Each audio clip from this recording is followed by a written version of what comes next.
Hello, everybody. Welcome in. Oh, I don't have chat up. Hey, Bobby. Welcome in, everybody. This is Wednesday, and if you're watching it live, it's April 8th. And I'd like to welcome everybody in, those that are watching in the bushes and those that will be watching the replay. And so I'm going to welcome those that are here. I saw Lena was here, but I don't see her now. I can't even see. First of all, welcome, Bobby. Can you hear me okay?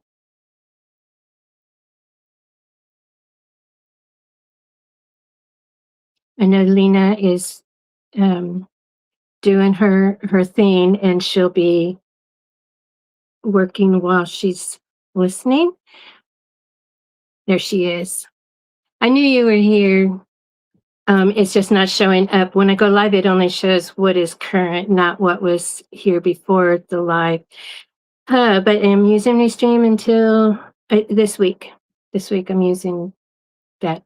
And anyway, so I'm excited about this project. Thank you, Bobby. I'm excited about this project.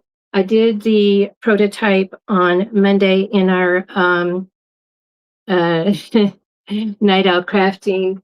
And so I created the pattern myself by I did see something and they were using it for matching. They had like I'll show you the and I'm trying to get this camera on and um so it's let me switch.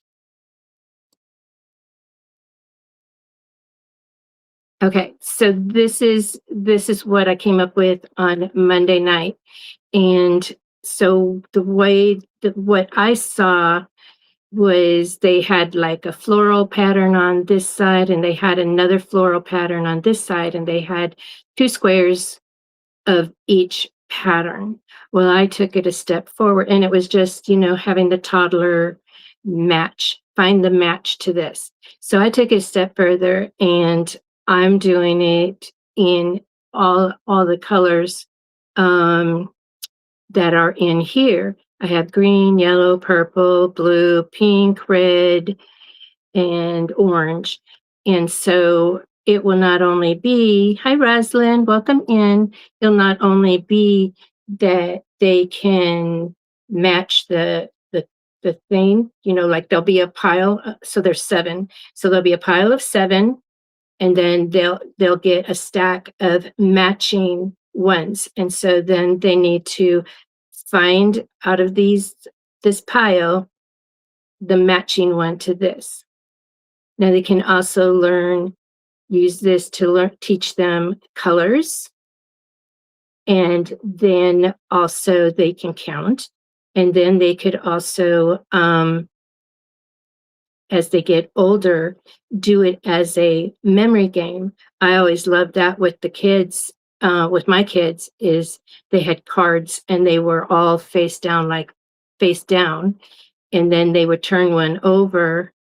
And then out of all the other ones that are face down, they'll turn one over. And if it doesn't match, then they turn them back over. And then they try something else to find the match. Now that would be when they're older. This gift is for a 1-year-old, but you can also use this for memory building. Like I do a lot of brain test games that keep my brain active since I'm retired, and so there's not much activity unless I create the activity, and so this, and then anybody that's going through the early stages of Alzheimer's or dementia that need to have need to work on keeping their brain memory. Hello, Jessie. Welcome in. And so it's quite useful for anything, and you could do any kind of patterns you want. I just knew that my insides were going to be the primary colors for children to learn, and so this was the perfect thing. It's crayons, and and then it has all of the colors. And then um, I found a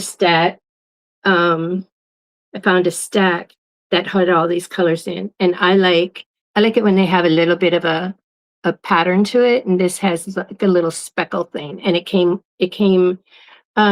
there was 8, I think it was, let me see, there's 7, 8, 9, there was 9 different colors. I didn't oh no, there was 10 10 different colors in the stack. There's also black, gray, and navy blue that I'm not using. Hey, Oreo Mouse, welcome in. And so the pattern I came up with uses let me get this out of the way. So it uses 6-inch square, a 6-inch square for the back, a 4.5 by 4.5 square for the center, then 4.5 by 1.5 for the top and bottom binding, and then 6-inch by 1.5 for the sides. So this is so there's 14 total squares, quilt blocks, and there's 28, 6.5, I mean, excuse me, 6 by 1.5. See, I need a memory game. And 28, 4.5 by 1.5, and then 14 of these, 2 of each color, and 28 of these. So the first things that we're going to need are, I'm going to do the 4.5-inch ones first. Oh, and then I'm using this is just quilt polyfill, and this is all I'm using is a 6 by 6 square, just one. And hey, JB and Rosalind McClay. I don't know how to say your last name. Rosalind M. All right. So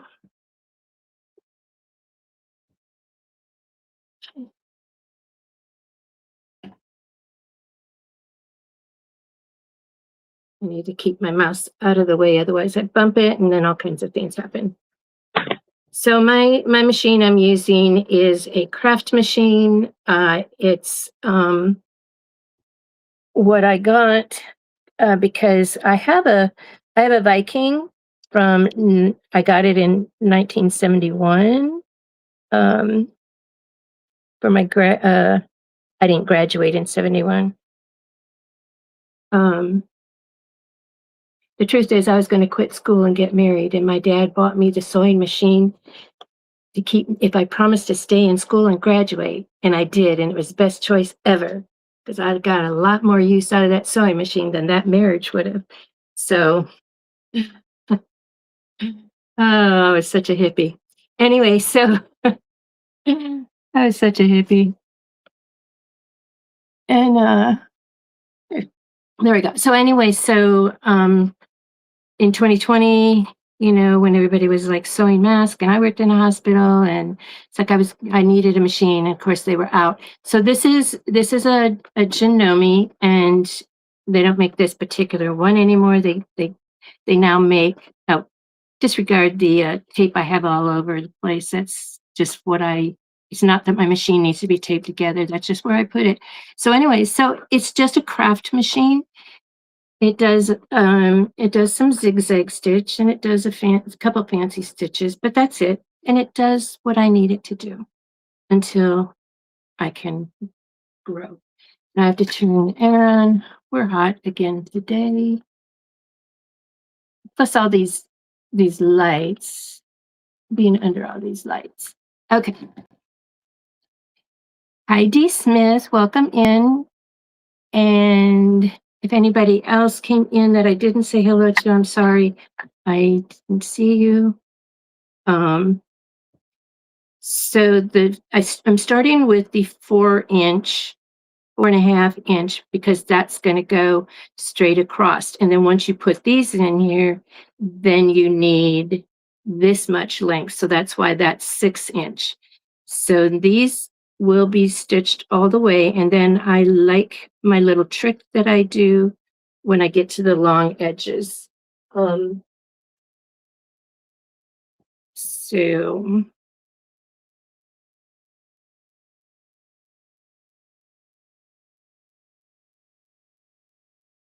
hope everybody is having a good Wednesday. Um,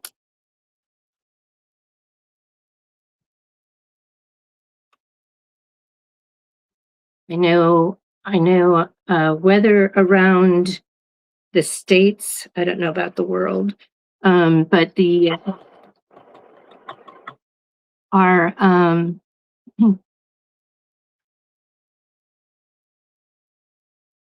around, it has taken a turn. We had some really cold, I don't know about cold. I mean, because cold to us is 80 degrees, but we had some rain Saturday through Sunday, and we're supposed to get some more today.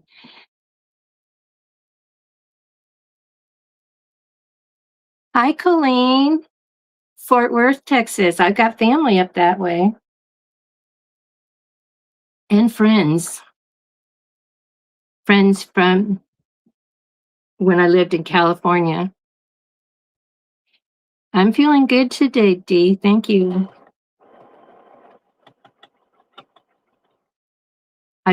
Well, I don't want to say I slept all day. I slept until Tuesday. I slept until about 7:30 in the morning and then went back to sleep and didn't get out of bed till like 3:30. So I had good rest. It's good just to rest the body um, after a lot of activity, especially when there's for fibromyalgia, especially when there's a lot of barometric pressure going on outside.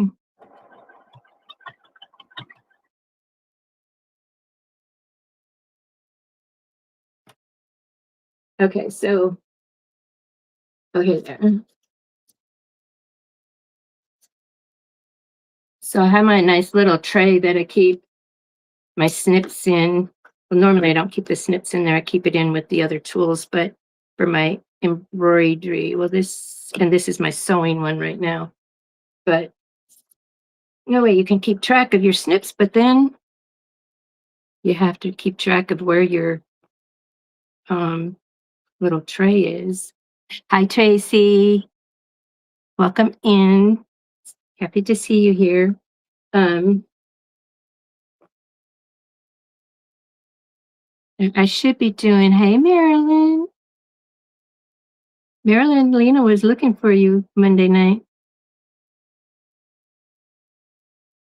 She was doing double embroidery or double applique that she learned from your video. And she wanted to thank you again, because she did thank you in message.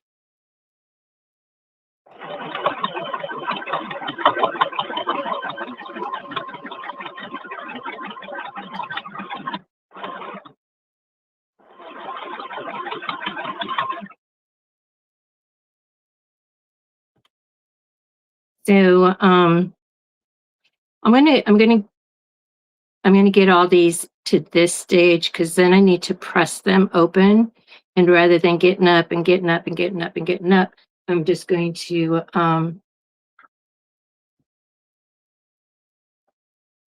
I'm used to my yellow one for the snips anyway, so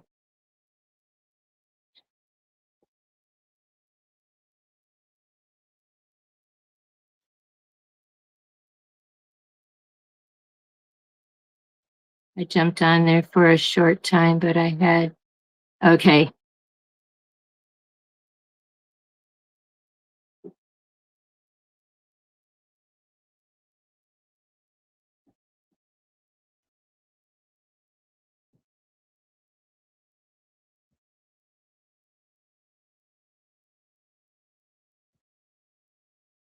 All right, this is just a small piece. I think I can do it without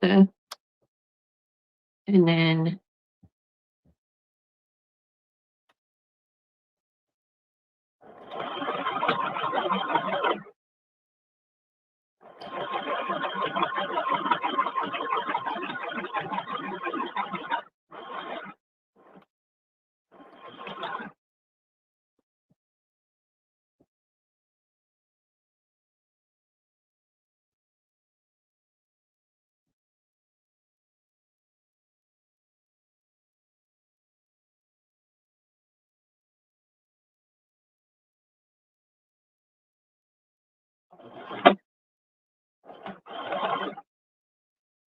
so I cut out the colored squares for another one because someone that saw me doing this Monday night said they want a set.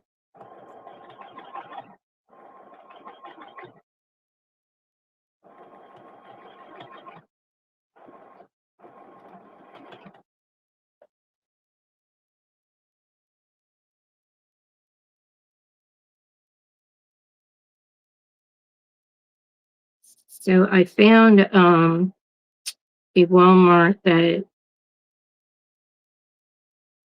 not in my area, but not too far from my area. And they had seven packages of seven fat quarters of the cran. And so far I've used three, but just 1.5 inch strip of the fourth one.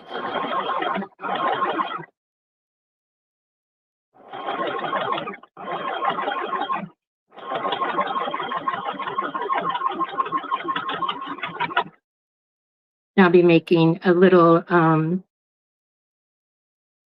coat. I'm still designing that um, because I also want to embroider the child's name on there, which will be something new for me.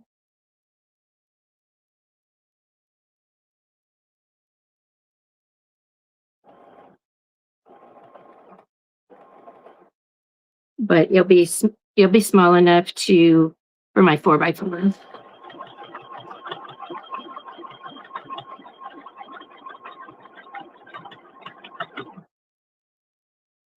Just as long as the name isn't too long.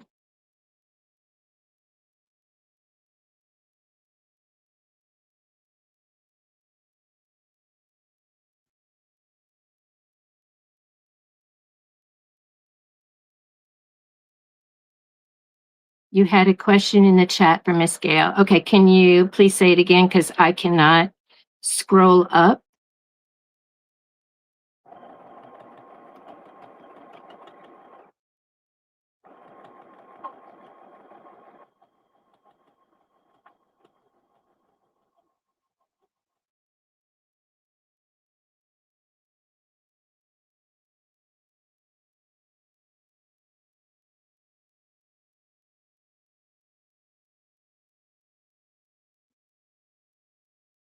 Abby, I don't know if you can chat, but how much longer do you have to go in and be the only one there?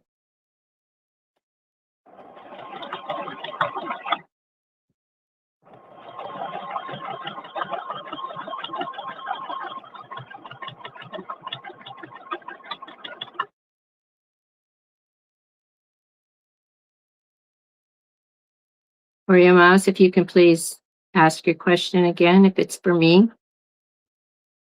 I did not see it, and I can't scroll up.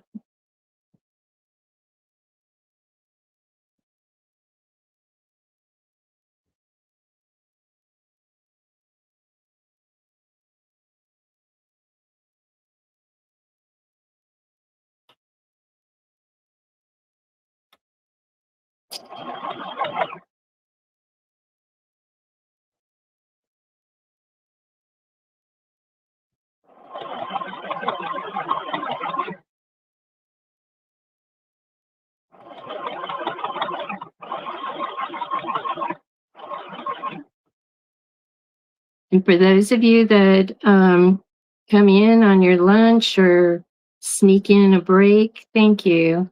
How are you doing with your posting on Instagram?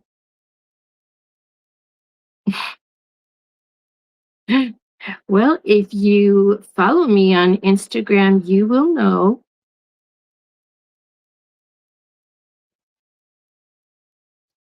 Not very much. Pretty much just go in there and stalk my family, see what they're doing.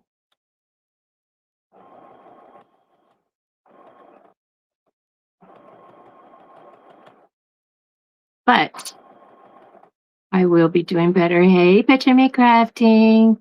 Welcome in.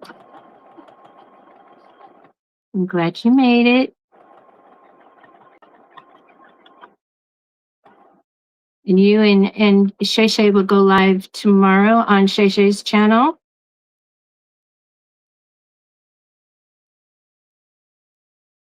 Can you tell us what time? And I think you guys are doing a zipper pouch. Hi, Robin's Creations. Welcome in.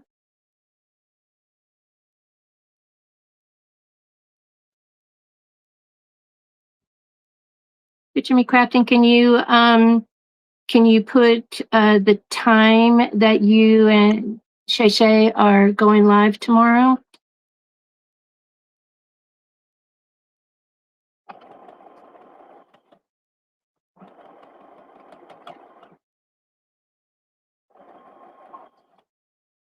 Oreo Mouse, I see your question and I can't answer that because I don't know, I don't understand it.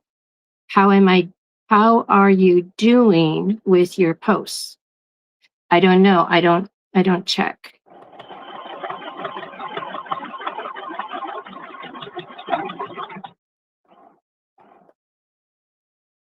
I'm mostly focused on YouTube right now, and I know I need to focus on Instagram as well.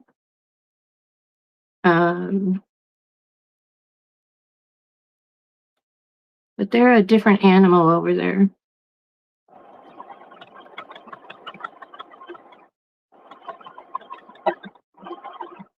When I do a reel, I always get notifications that somebody shared it out, and then I see and I check out their profile, and then I have to remove them as a follower and block them because they are not who I want. They're not good people.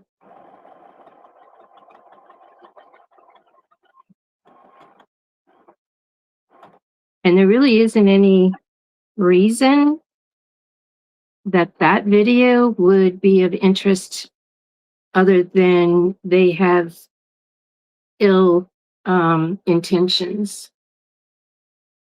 And so I block them.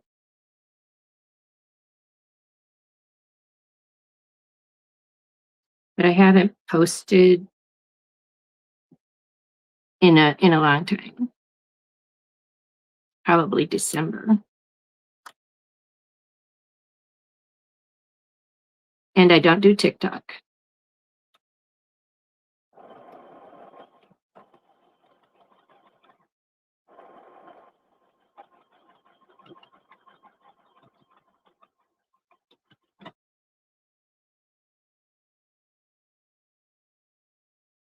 Okay, I just have one more for the first piece of binding.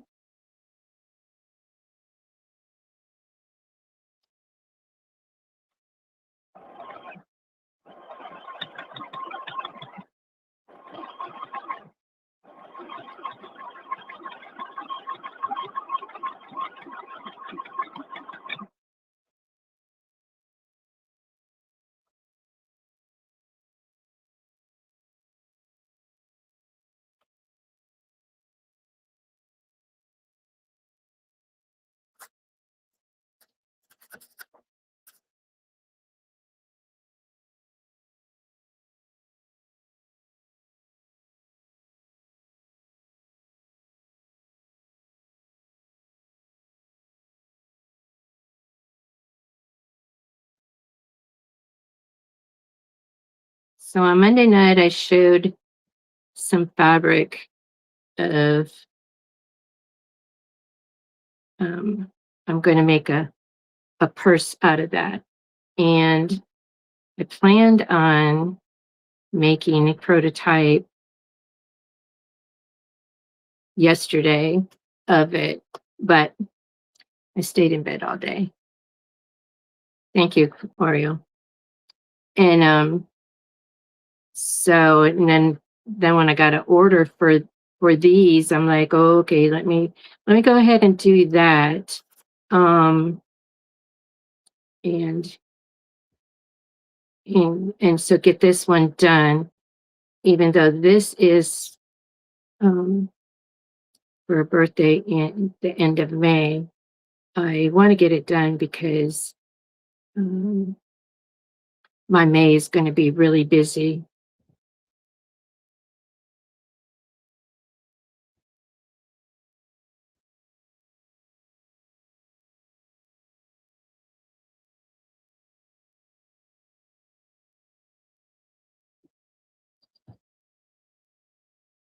Okay, so there's that. And excuse me.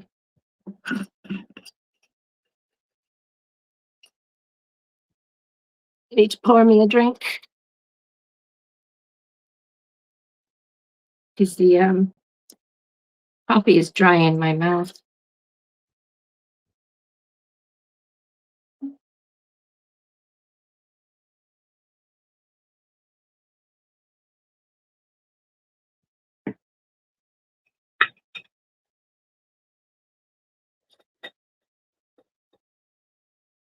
You're welcome.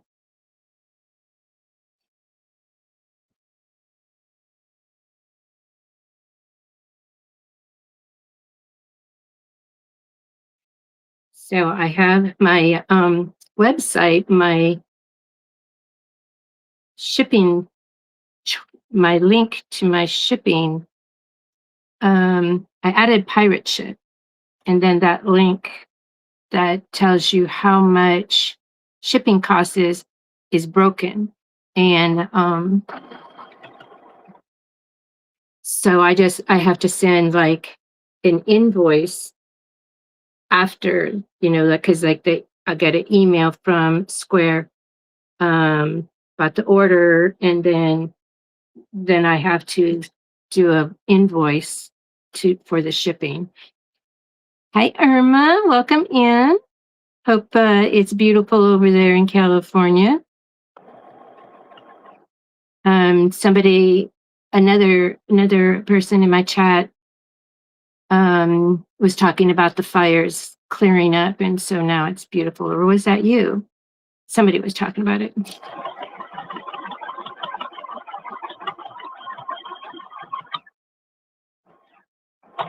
Anyway, so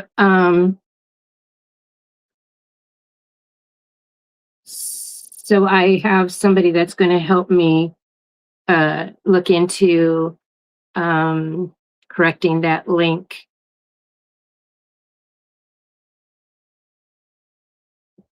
so that it can just be seamless. They place the order and everything, and is done. Well, not everything is done. Still got to make it and ship it.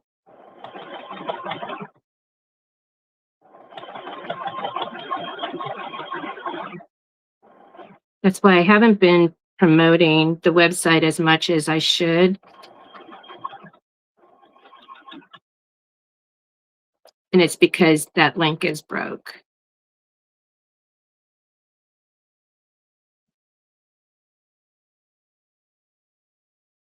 I'm calling it broke. It doesn't work. Okay, that's good. I think the gal, she lived over in the Sacramento area, Northern California, because we always get the um fires there. I worked in Roseville and lived in Sacramento.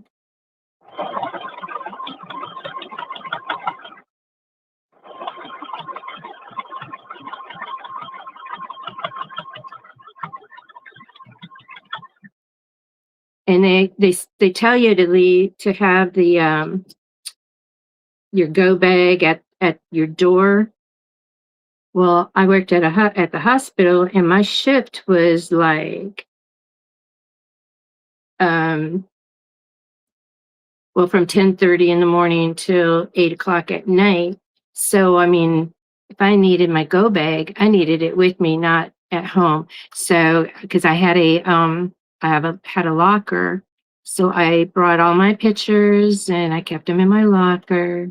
And because I figured the hospital, even though it was closer to the fires, it was safer than if I was home.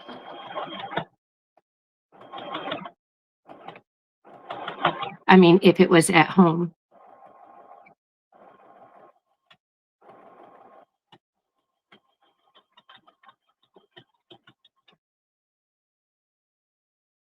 The fires that we get out here are not out here. They're more in all the ranch land up in northern. I really don't know the things, but the northern area closer to Oklahoma.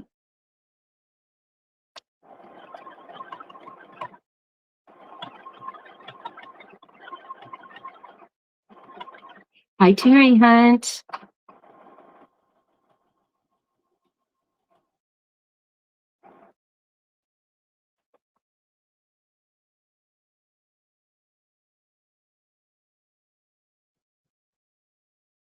So when I had my sewing business in the 80s, I did batch sewing all the time, and so this is something new though that I learned. Um, Now somebody who knows what the term is can go ahead and drop it in the chat. Oops,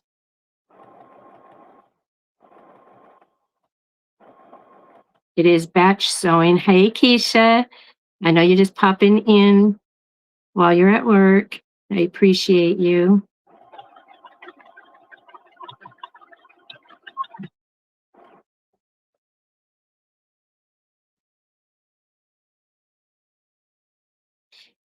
But anyway, I like doing this because then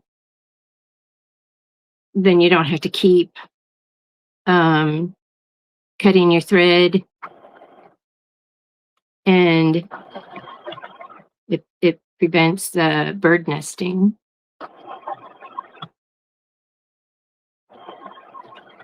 Um,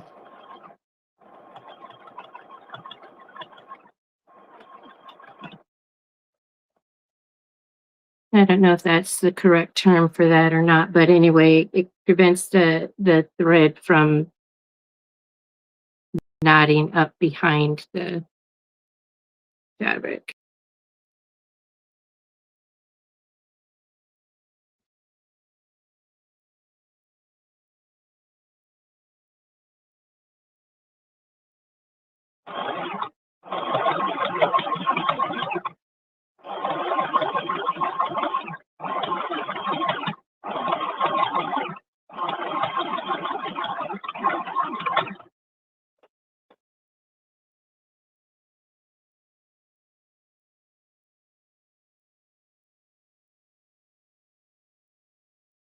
So these are 7 colors, so that's 14 squares that I'll be making.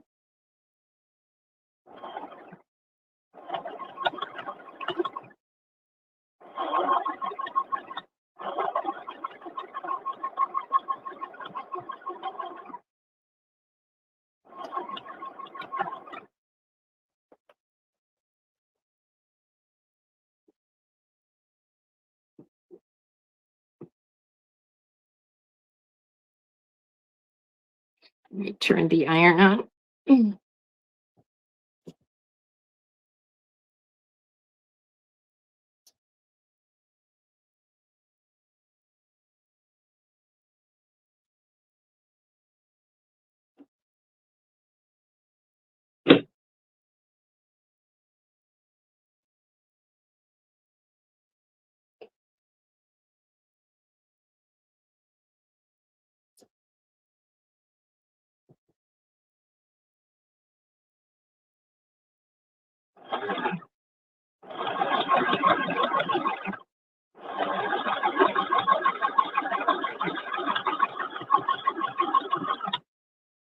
Hey, Hannah Smith.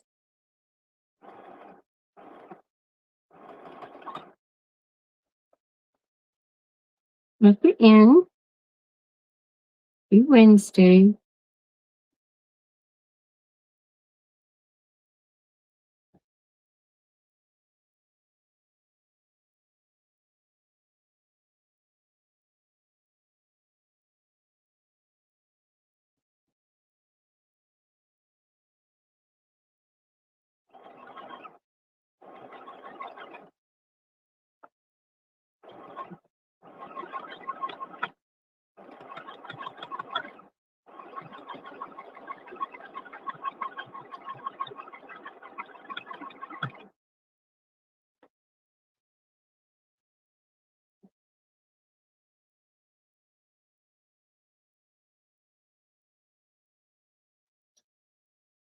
I have extras because I counted the one I already made. So now I got a head start for the other set that I need to make. Not today. I'll probably get it. I'll probably continue working after the live.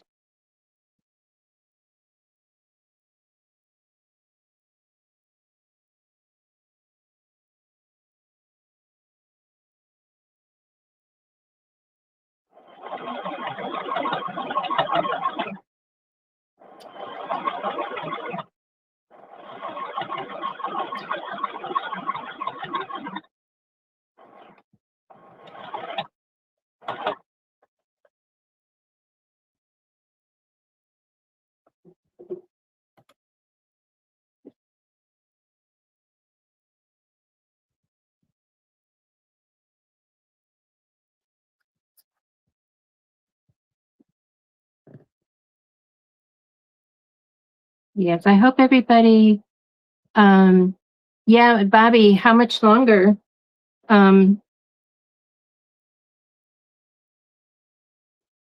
you have to report in to work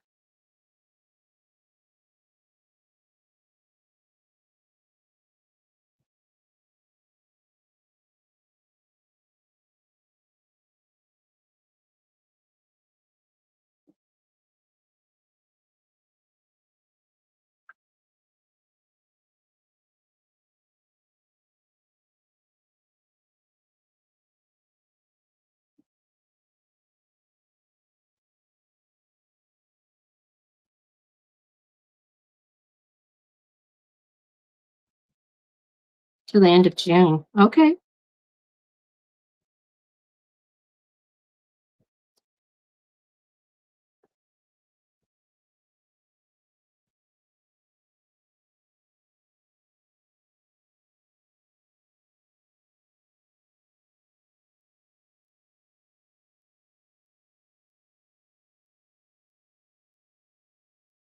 Oh, I made it last week. I made the cat toy, and I did give it.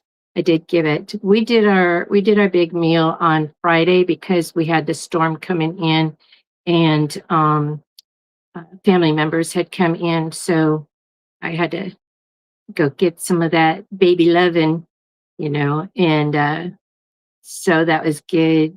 It did my heart and soul so good to, like, I didn't hold her because she was uh, laying down and my arms weren't very good. But anyway, but I did get to play with her, and she just lights up when she sees me. Probably because I light up because and I'm the only one with white hair.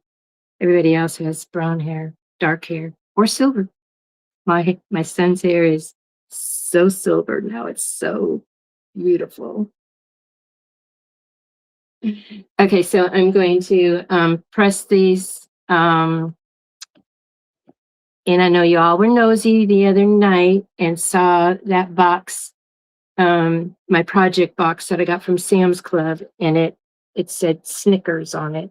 And I don't have that in your view now.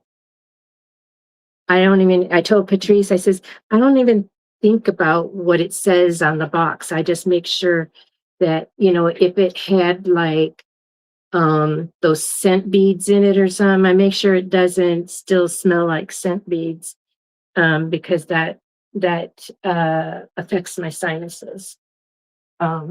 So I heard the rule is to press the seam, oops, towards the dark fabric. So that's what I'm gonna do.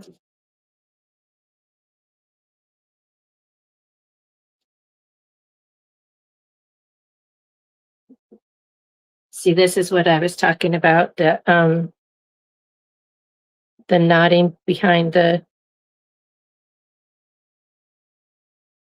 um this one I did on its own. I didn't do it in the chain.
And yes, I do use a steam iron. I enjoy getting a facial while I iron. Why not, right?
Okay.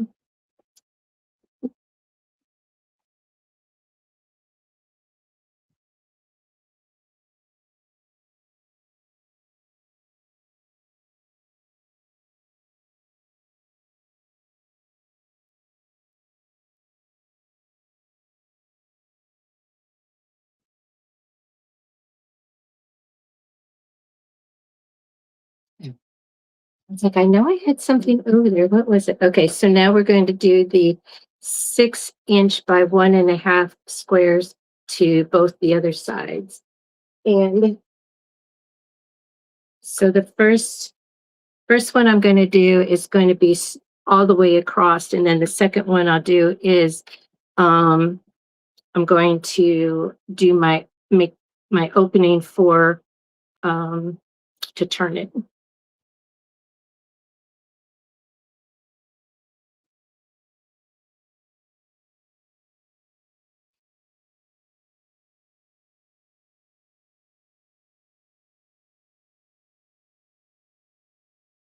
So for those of you that are just peeking in and can't stay, so this is what the finished block will look like.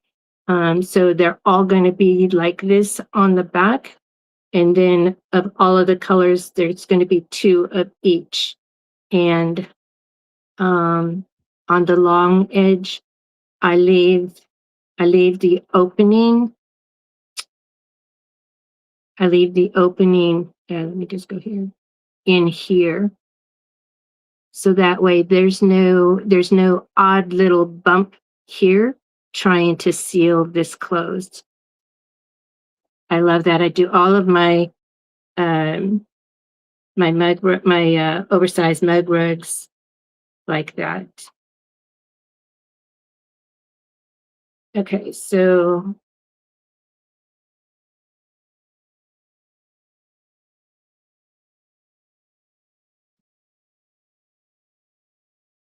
and this doesn't qualify as a mug rug because I'm using polyfill.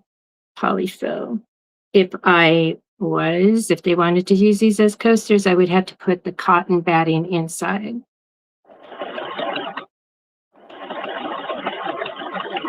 And I chose not to put interfacing in it because I wanted it to be, soft. And I was going to put crinkle paper in here, but the crinkle paper is plastic. And if you press it, then it's melted inside. So I chose to leave that out. I was trying to like be extra and make more, create more uses, as many uses out of this as I can.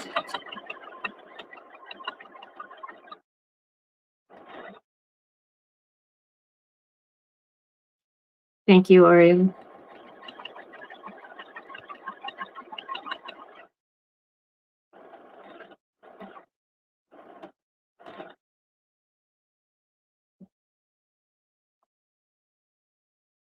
Yeah, that's a good idea too. Um, so this for some reason I have to teeter this on there. Yeah, so this game was to like all the blocks would be turned over like this. Oh no, wait. So the way that I saw it was there's 2 of each square or block that match. And so the toddler will have a stack of, so like this is 7 colors. So she'll have a stack of 7, and then the matching ones is laid out on the table. And then they just find the one that matches this. But I did it in primary colors so they can also learn their colors. And then memory, oh, somebody's calling.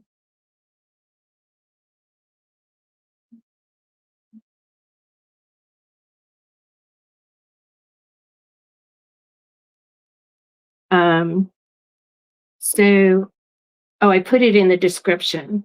I didn't write it here. Doing a matching game, memory game, and learning colors.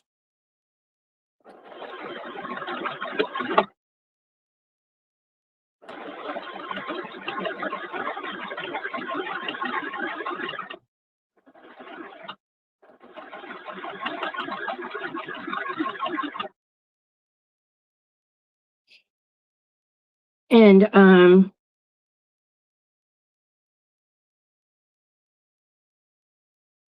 because of all the surgeries that I've had, that anesthesia really does you in. And so I actually had to make a picture book of people that that I knew, and then their names and stuff, and just so I didn't lose track of who they are.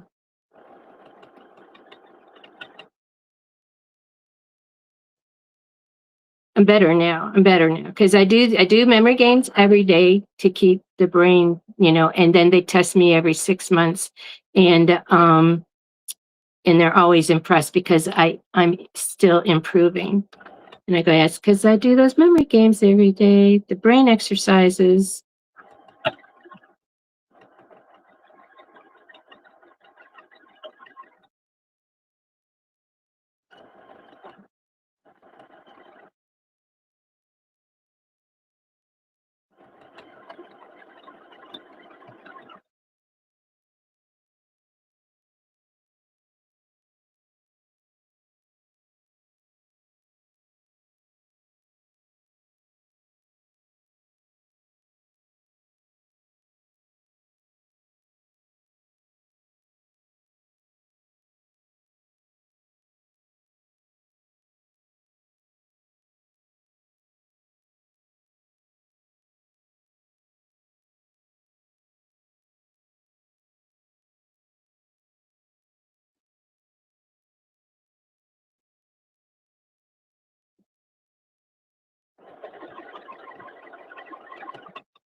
Yeah, I like the crayons. I like the crayons as well.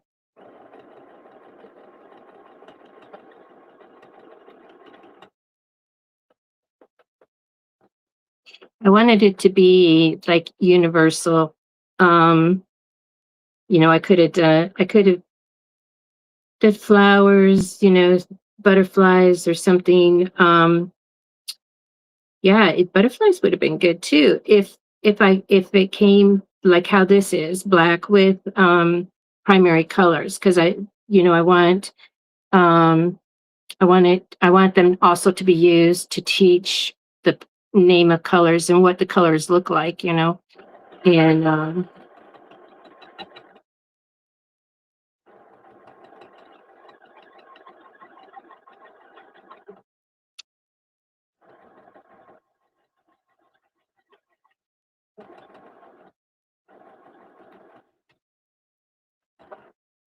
but with it being the crayons, it's something everybody uses crayons. I still use crayons when I color with my great grandchildren.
I just thought of something. This is let's see,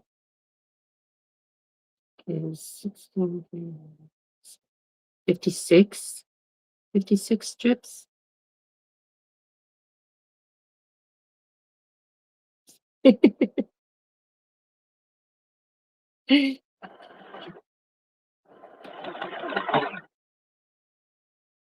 The good thing about doing this live is with y'all here is then I'll stick to it instead of like, okay, let me go do something else and then come back to it.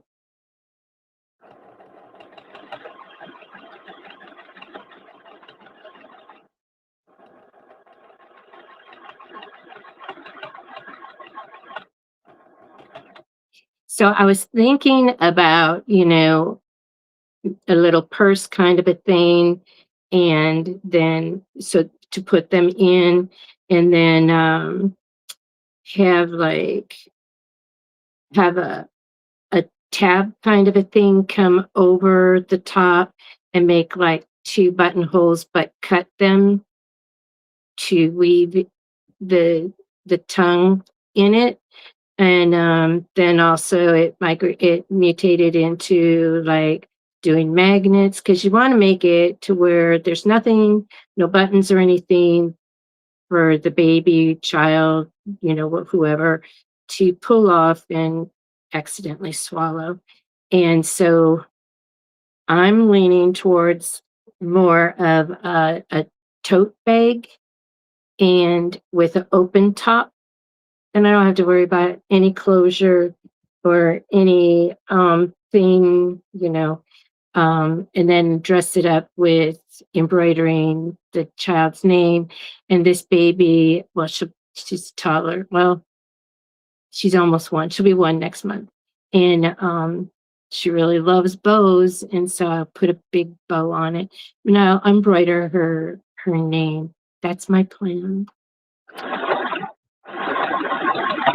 And so the mother doesn't use color, and then I'm Gigi, and Gigi is all about bright colors. So anyway, um, but because it's educational, learning the colors, the child's gonna have to see something in the. So, but I think I'll do her name in pink. I I personally would choose yellow because it's bright and it'll show, but I can do a bright pink. It doesn't have to be this pastel pink. We'll see when I get it done. But it'll be in the crayon.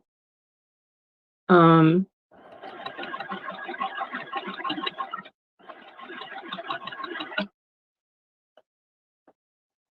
and I was thinking,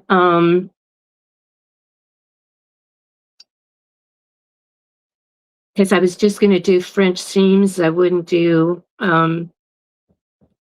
going to do a lining, but if I embroider her name on it, then I probably do want to put a lining to cover up the back of those stitches. We're still playing with it, but I'll make it live when I do get it done.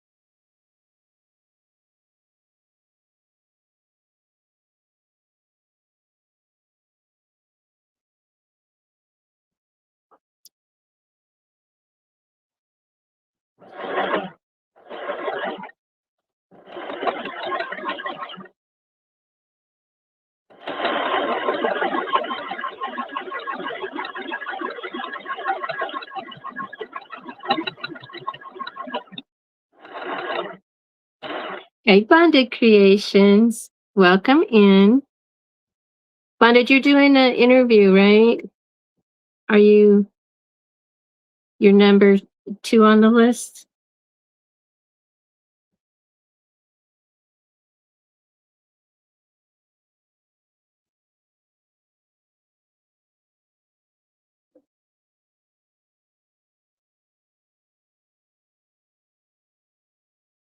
Thank you for letting me know you're here. I appreciate that. Appreciate you coming in.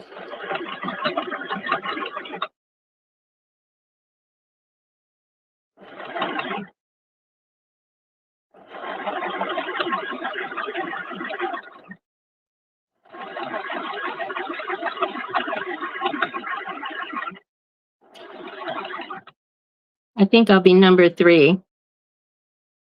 Um, because like the other gal, she wants to be number 4 because 4 is her favorite number.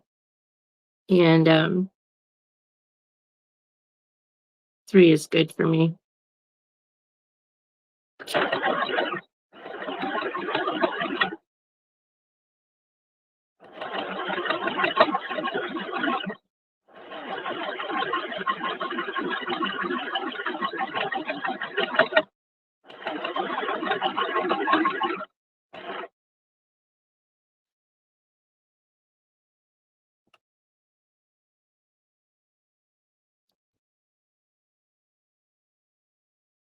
Okay.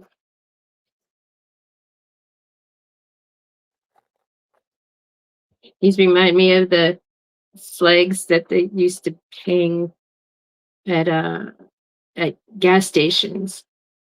Now people you can buy them and hang them up, we used to do 'em. My friend did, she did estate sales, and and so they would hang the flags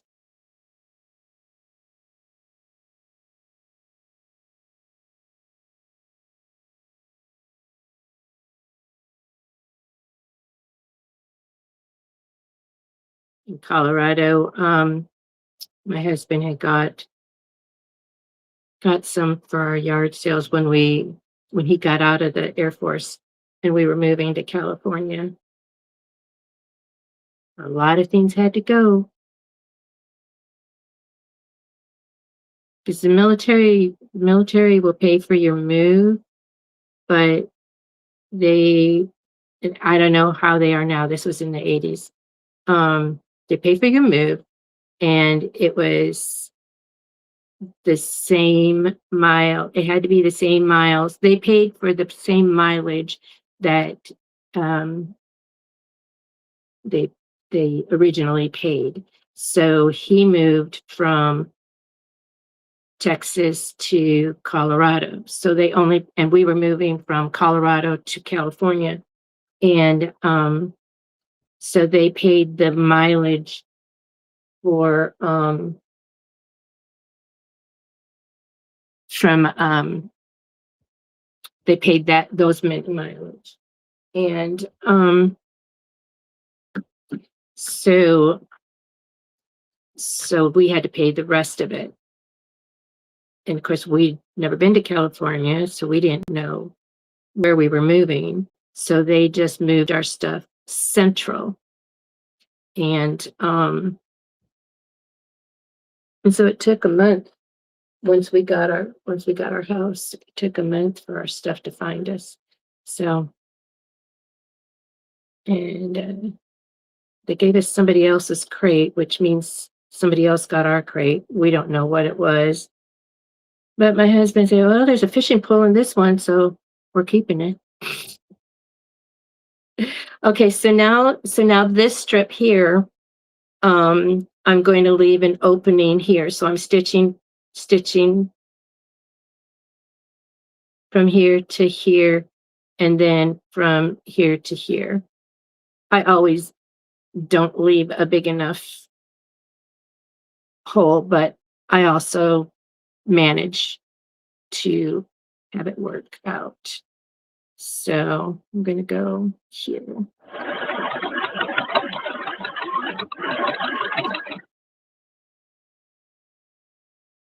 Oh, I am going to have to do this.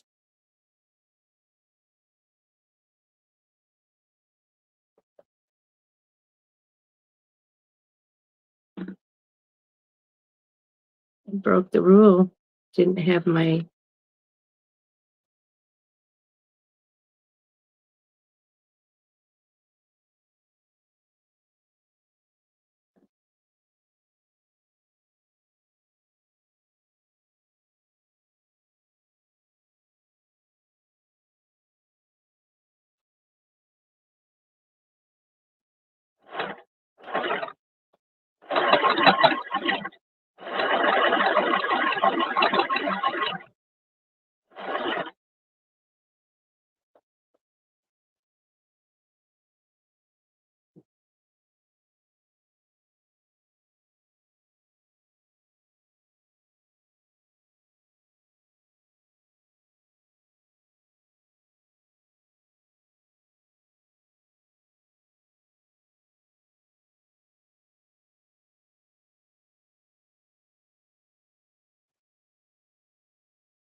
I'm hungry.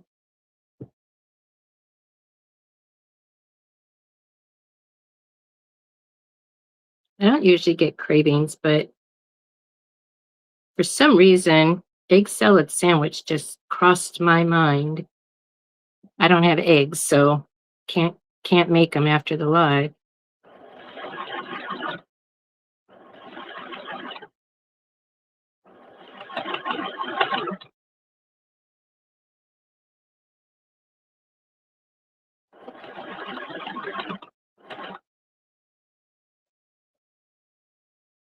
When we got our house in California, we had a hard time um because we didn't have jobs yet. Um and then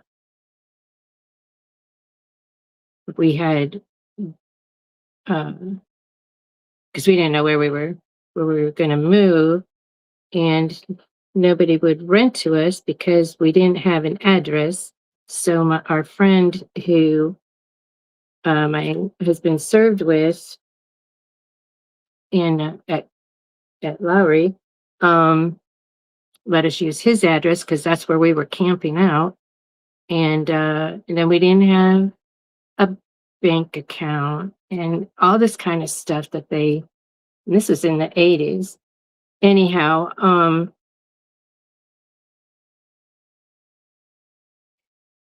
we did find one. It was way out in the country, and and the lady, it was a property management was managing it, and the realtor was new to the property management. She didn't know all those rules, and she rented it to us. And so she got in trouble for that, but we were the best tenants that they had because we did remodeling and stuff, and we got to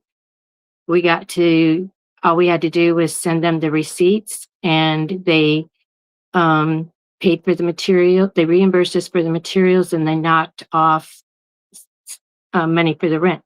Now, where I'm getting at is that it was in the country.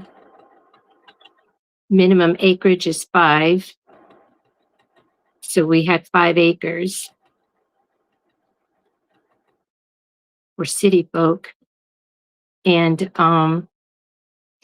and um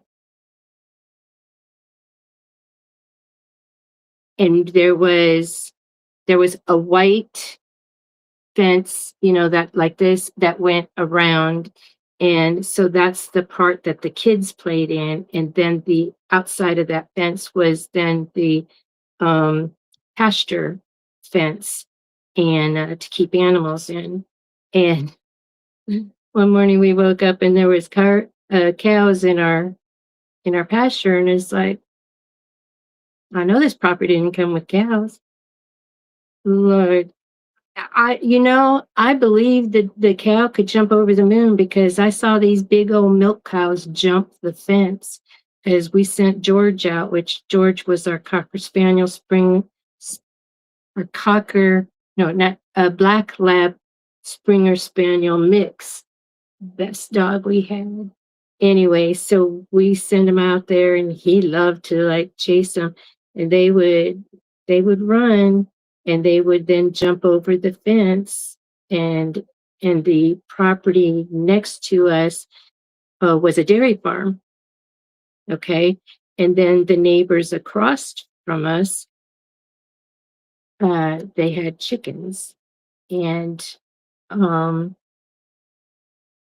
and one day there was a knock at our door, and it was the neighbor across from us, and said, because we had a lot of kids, and they said, our chickens are really happy, and they're laying too many eggs for us to eat. Would you like to have some? We're like, heck yes. And so then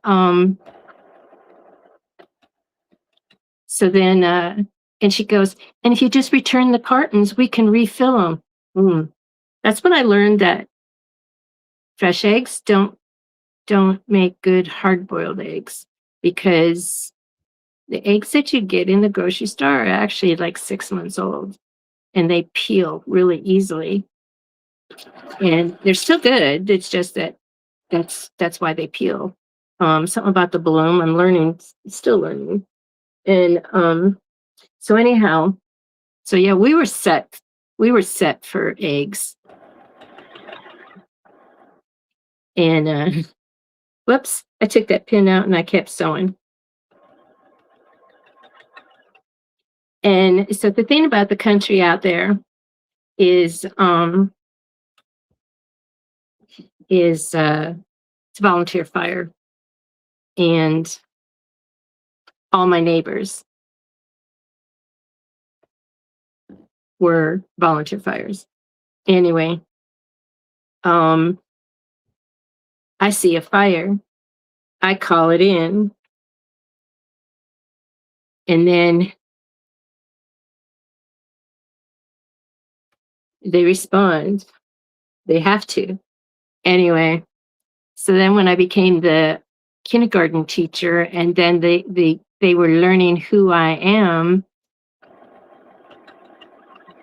they explained to me that they're volunteer firefighters, and they're also rice farmers. And after they harvest the rice, they burn the field. Yes, they did let me come to church.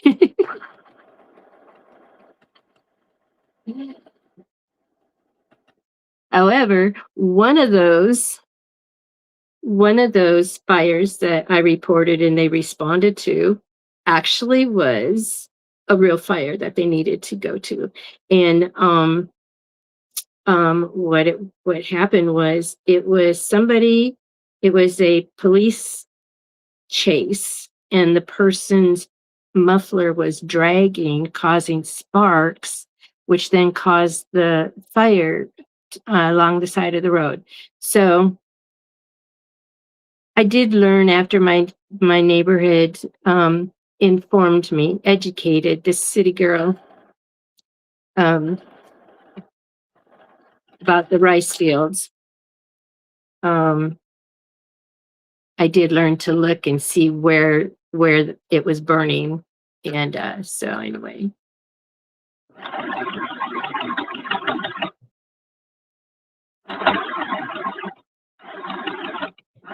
The other embarrassing moment, which I have shared on here before, was um, when they had a community potluck, and we said, "Oh, let's get to know our neighbors."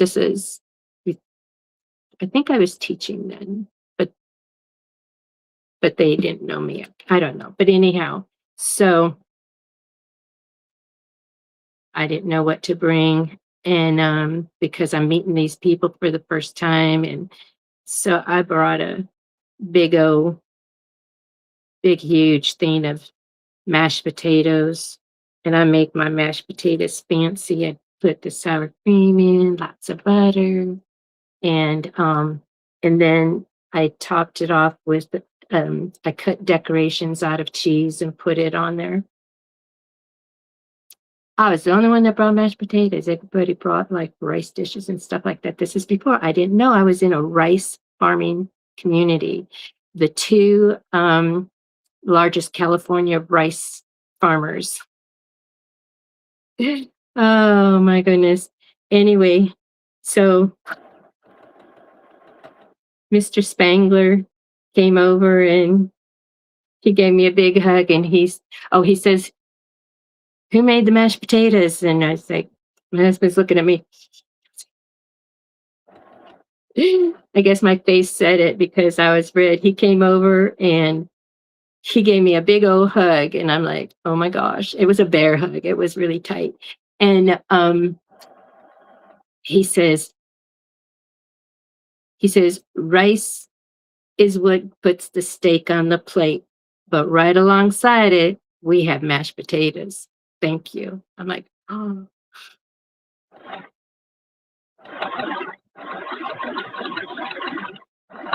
Because when you're in that kind of a community, you definitely, oh, I made that really small. When you're in that kind of a community where your neighbors are your firefighters, you definitely don't want them to be upset with you. So, so the one neighbor was happy because they're a dairy farm and I use sour cream and I use butter and cheese. I don't think sour cream, so yeah, sour cream. But anyhow, we had a good old time.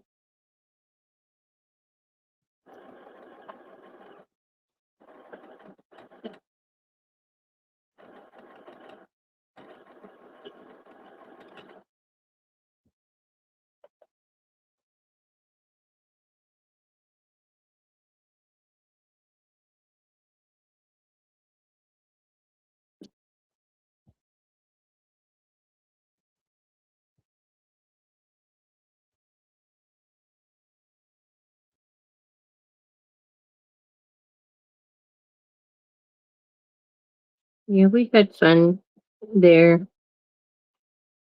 The kids were in FFA, Future Farmers of America. So we had lamb and pigs.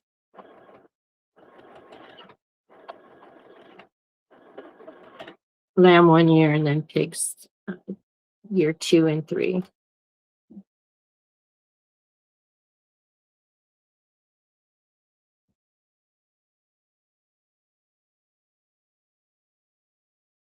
And we had to move because all of those renovations that we were doing on the house brought the house up out of the red.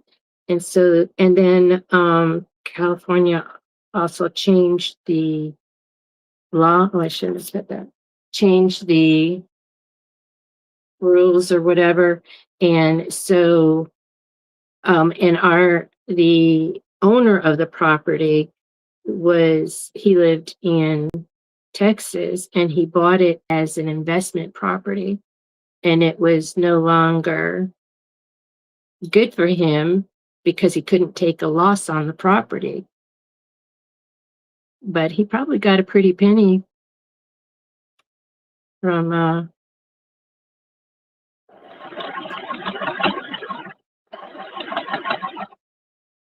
when he sold it.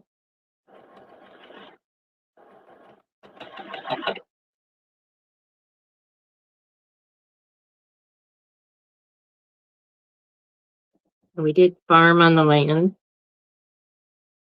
That was a trip as well because we thought, oh, we'll just put it along the fence so that the kids still have lots of room to play. No, them cows came over and they were eating the tops of our plants. So we had to move it inland and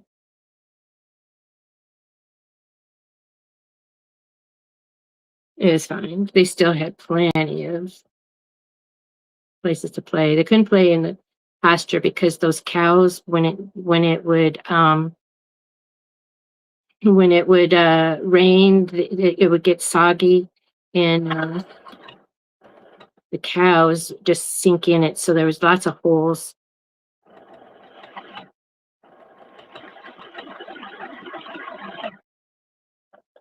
We would fill them in um, so that the kids could still play baseball out there.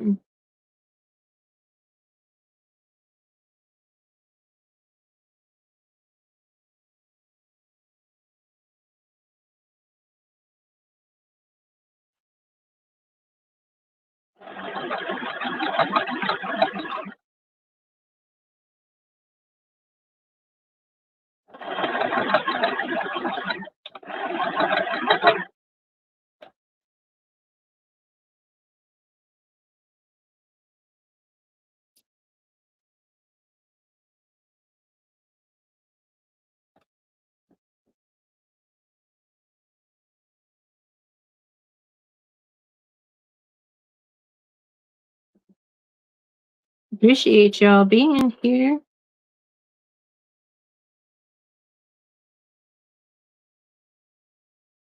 Oreo Mouse, I hope you're enjoying story time.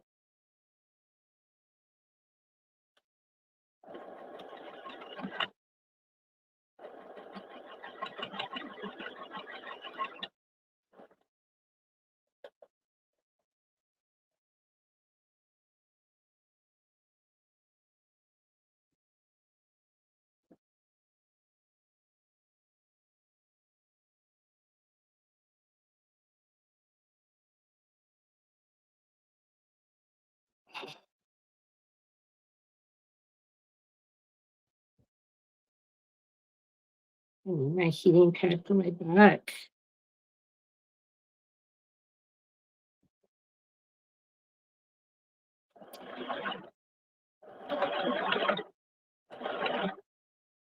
Cut this all out last night. I just had a little bit left to cut this morning. And then all of the batting. I had to cut the batting this morning.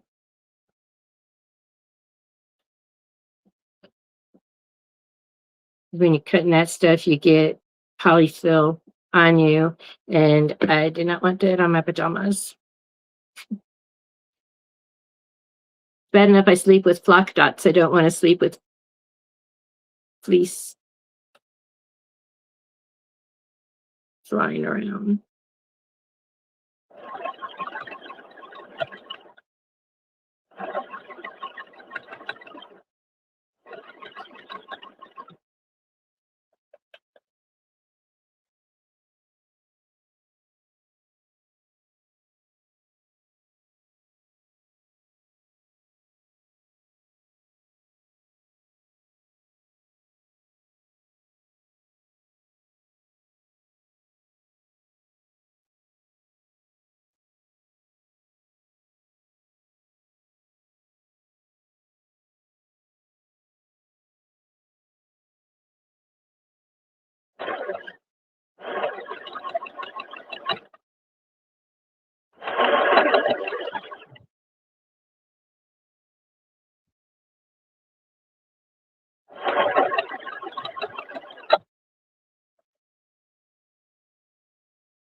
Jesse, how's the weather over where you live?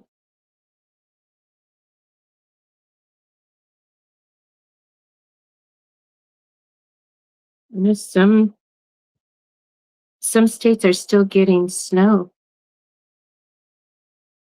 Barb is still getting snow, but she says that's normal all the way up to, I think, June.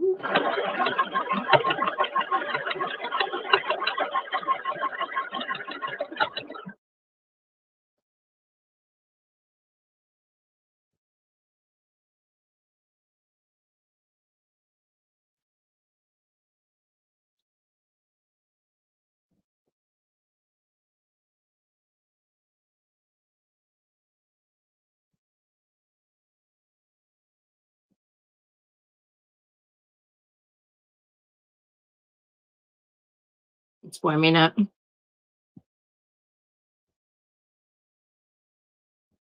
Monday we were supposed to be, and mind you, I'm not complaining.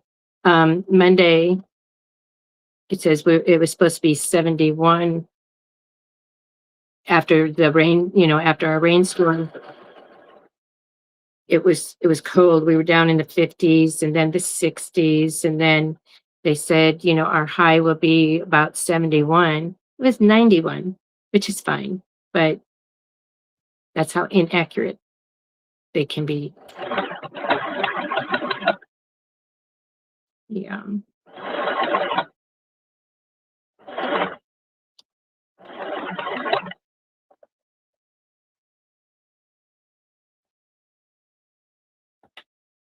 And I like the heat because then my muscles don't hurt as much.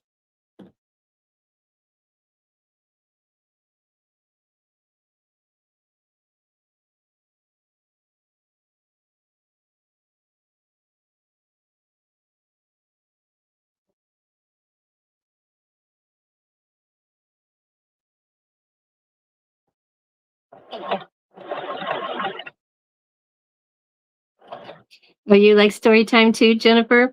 Well, back in December, Patrice from Craftable Things had a challenge, a $25, 25-day challenge um, for us that wants to build our channel. And then she gave us a one-on-one, which she does not, if you know, she does not do one-on-ones. And but she did it for this challenge because she wanted us to be successful.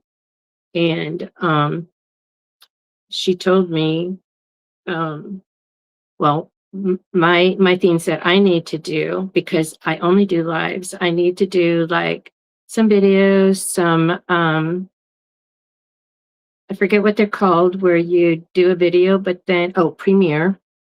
And I need to do those. And then, of course, shorts, make some shorts, some reels. And I like doing live so I don't have to edit. And so I was talking with somebody yesterday and they said, just go raw, just make those videos and don't edit them. Go raw. It's just like doing a live. It's just you're not live. Anyway, so Patrice says, she says, you're a storyteller. And not many that are doing that. And she says, don't stop. And it's like, okay, so those that the storytelling bothers them, you can listen if you want. Otherwise, tune me out. And you know what? And that's what's lacking in this world of kids on the phone. I grew up listening to the grandparents. I traveled the entire United States, not all the time. We took a different area each summer, and it was my cousin and me every year. And it was a different cousin. It was the same family. It's just they had four girls and I was the only girl, and they didn't want cousins sleeping in the same bed. So they did take my brothers to Canada fishing. So they still got their trip. They got their time with grandparents. But all that time, just chatting with the grandparents and learning how, their life and learning family history and meeting family and stuff. And with everybody living elsewhere, now in this day and age, you don't have family compounds anymore. Well, some are getting back to it. But anyway, oops, I shouldn't have taken this off. But anyhow, um,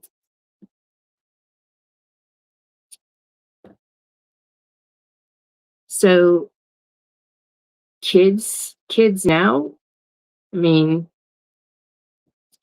they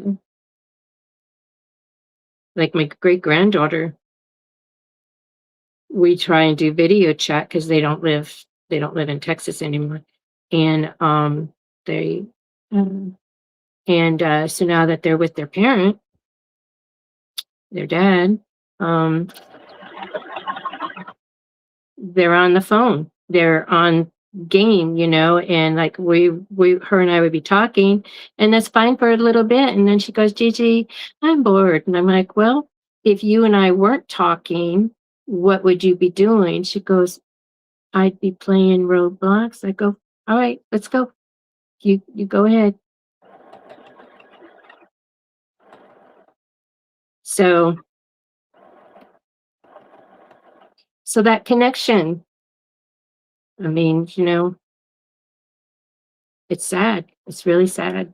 And I remember in California, I had this cab that had, it's no longer with us, um, this Native American, um, and he He spoke his tribe's language. He spoke good English as well. And so he would talk to his sons, and they understood him, but they replied back in English, and he would just weep. I have to be careful, I'm going to cry. It was so sad. He says, Gail, I'm so afraid that it's going to die with me. They're not going to carry it on. They're not going to teach their children. And that's something that I made sure I did, is teach my kids about the family. I don't think they touch. I don't think that they told their kids. I don't, because they didn't. And here's the two extra um that I thought I needed, but I had already made that other story. So,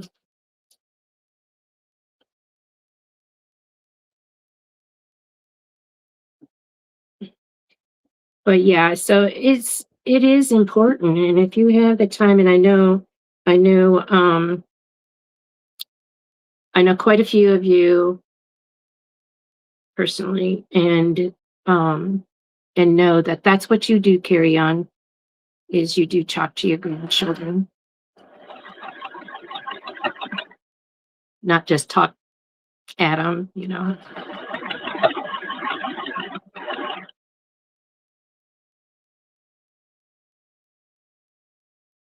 But that might be why, some of these new generations don't have any respect for monuments and stuff, history. They're so busy erasing history. And that's as far as I'm going to go with that conversation. Gets kind of depressing. And I'm just about done with all this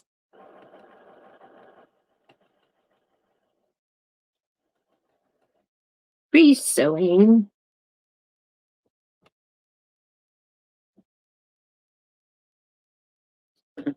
Right.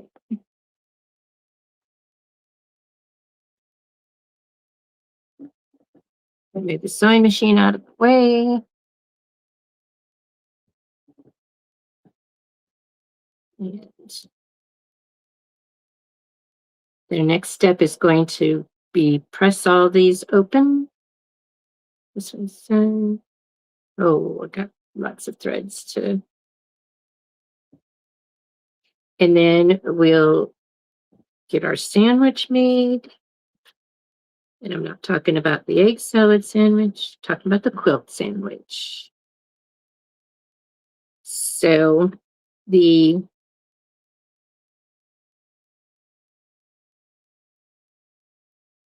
sandwich will be the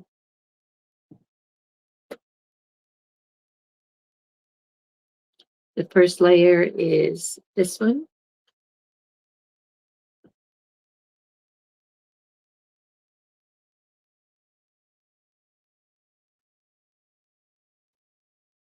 And then this one face up. And then these will go face down.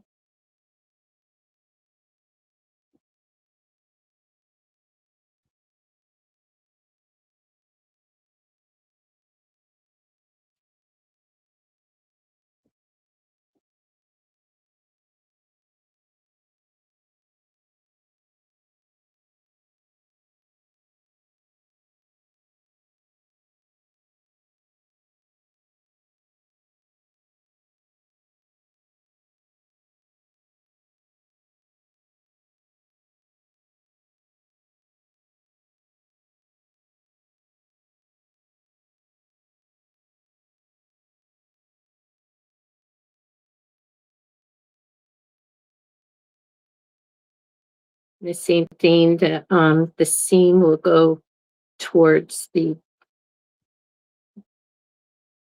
darker fabric.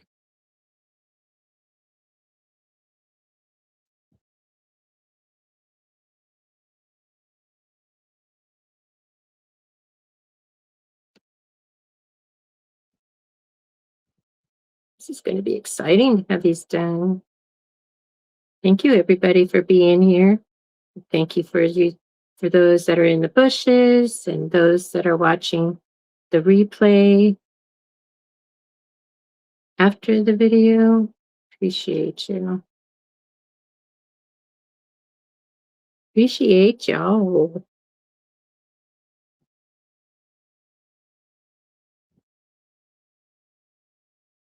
I'm inching closer to 500. I'm excited. Still has a little bit of ways to go. Last I looked, I was 432.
I have to keep a fan running on my hard drive here, keep it cool.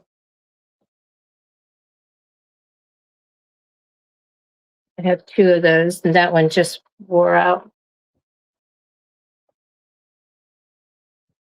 I mean, not wore out, but the battery died.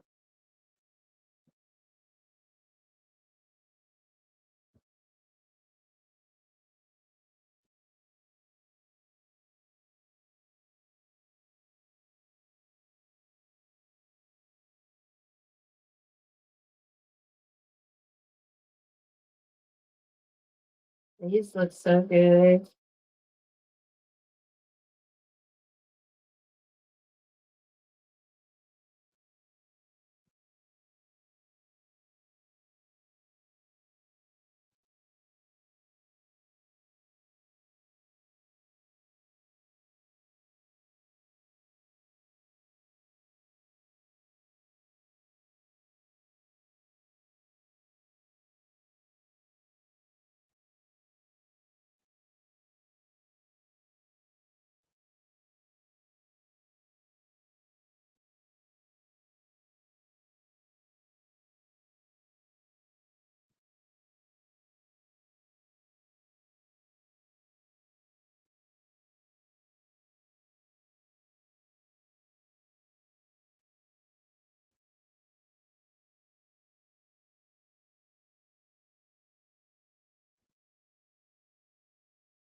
Okay.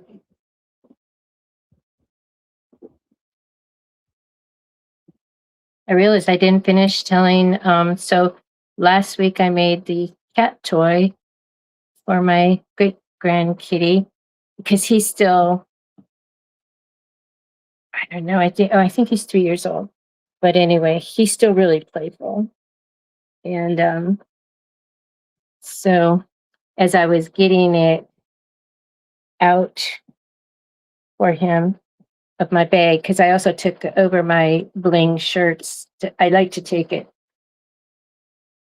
I like to take my pictures over at their house because their lighting makes the rhinestones explode in color and in sparkle. And anyway, so it fell on the floor. And first, the dog went over there and sniffed it, and then he just walked away. He thought I was going to play with them. He'll bring me his favorite toy. Anyway, and said, then Nacho had come over, and he's the he's the one that I made it for. Anyhow, so he just kind of quizzitively um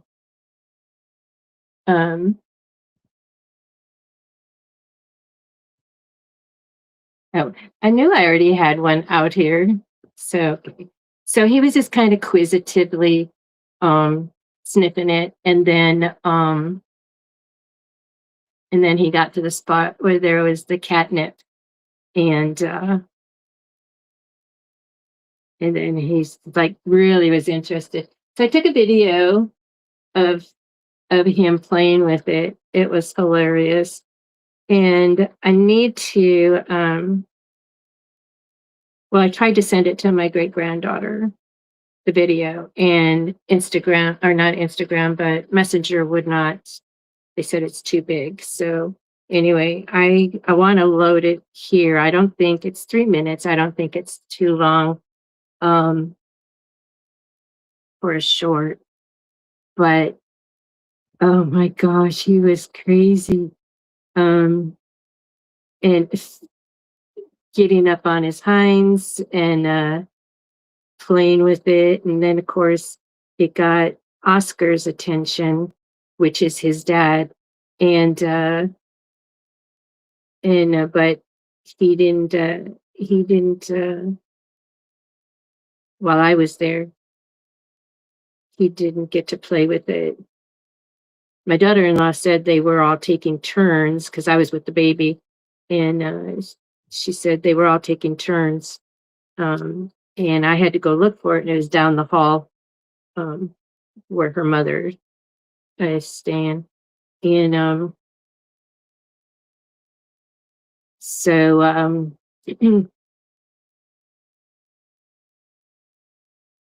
I got it and brought it back out into the open.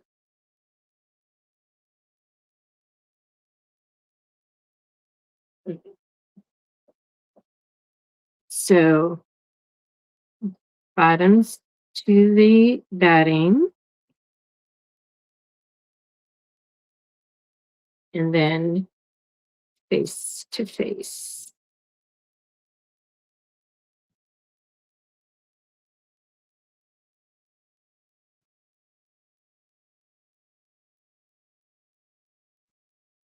And I do need to repeat that so that I can pay attention because, on live, you're working and talking.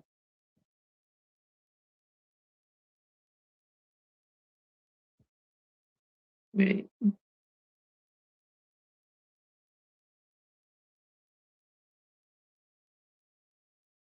So I can do less pins.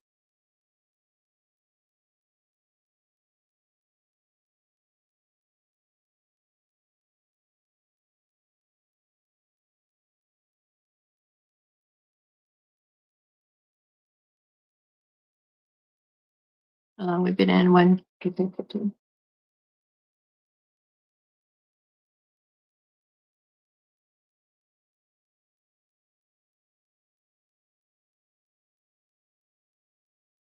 Yeah.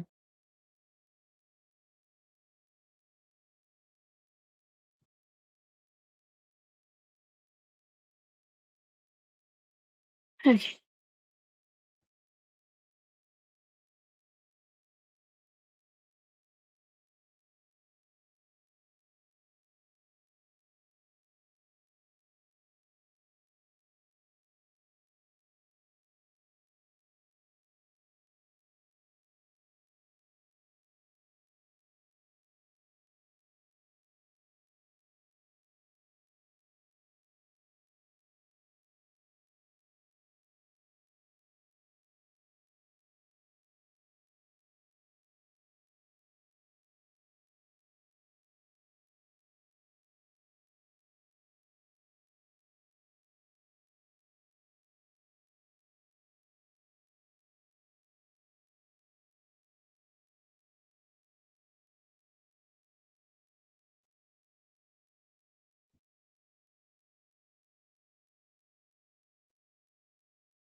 So cutting all of these out is when I decided, okay, yes, scan and cut would be good.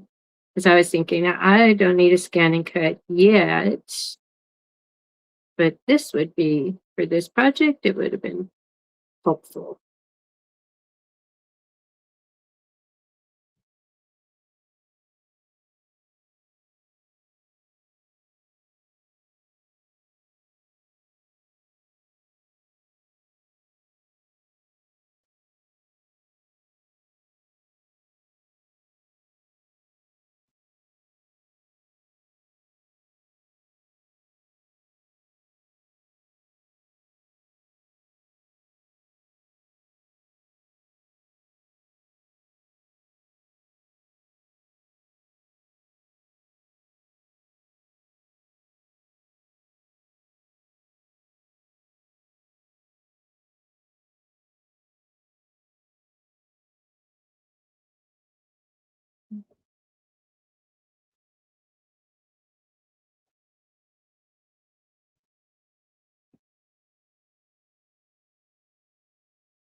So now I'm going to stitch all the way around, and we don't have to worry about leaving a hole for turning because I've already left the hole in this area. So I don't have to worry about that area. And then that gets, when you do is the stitch in the ditch, which is the final stitching, that is when that gets sealed, that area gets closed up.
Okay, Keisha. I had to forage last night too.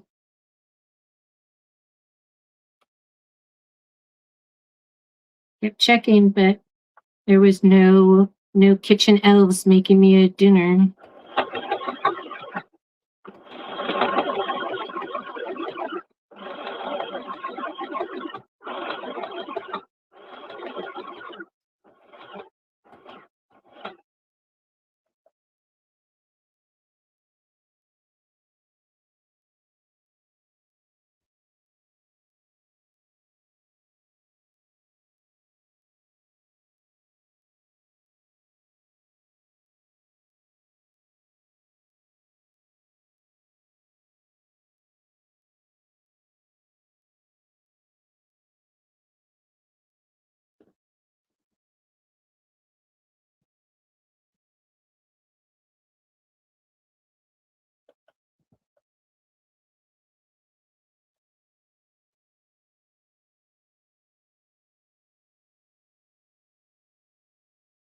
Oh my goodness, I love spaghetti and garlic bread.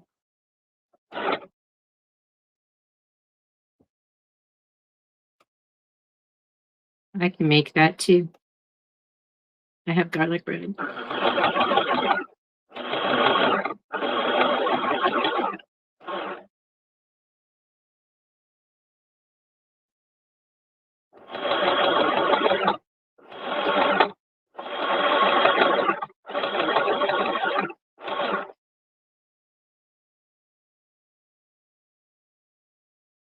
Right, Jesse?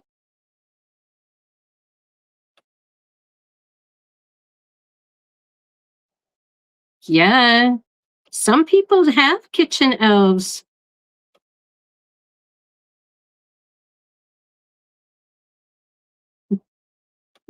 I have yet to see them. I keep opening up the refrigerator. There's nothing there. I mean, nothing nothing made where I can just heat it up.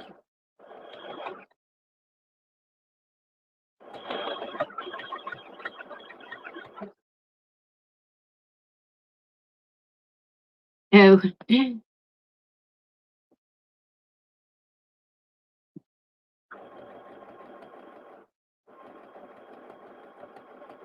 yeah. No, my daughter-in-law, when she cooks too much, when she forgets that it's just the four of them there, she'll bring me some leftovers. Then that's the kitchen elf has delivered.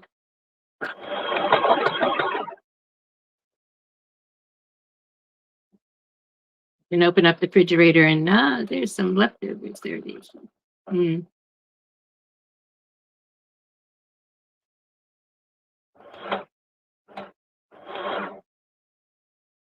And it's usually when she has like ribs, and then she has like homemade baked beans that she learned off of the baked bean Texas baked bean cook off or something, and championship, and then her mashed potatoes with the skins, and she puts bacon in it.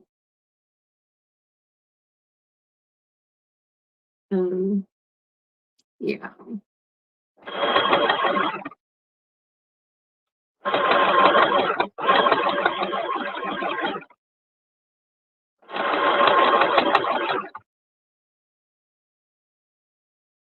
goulash. Oh, in years. Okay, so you've made it before.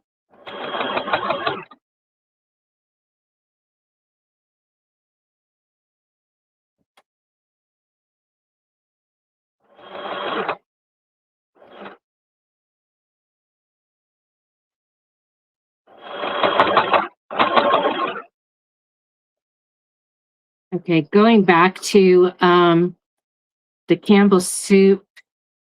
Um, let's just say soup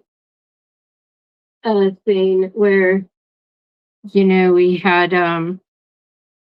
the school was collecting soup labels, and my brother had took all the labels off the soup and for his class because he wanted to win the prize, having the most labels. And well, he was too young to know that he should have taken a magic marker and wrote on there tomato or chicken noodle or something like that. So my mom just opened the cans, poured them in a thing, and called it goulash.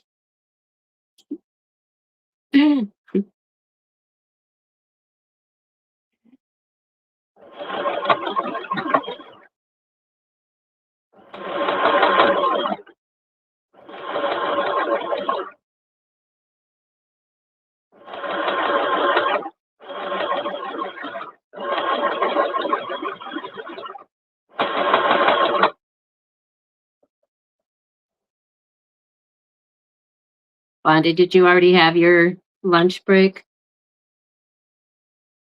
Or let me see, what time is it? Oh yeah, it's still lunch. Still lunchtime central. I think you're East Coast, though. I'm not sure.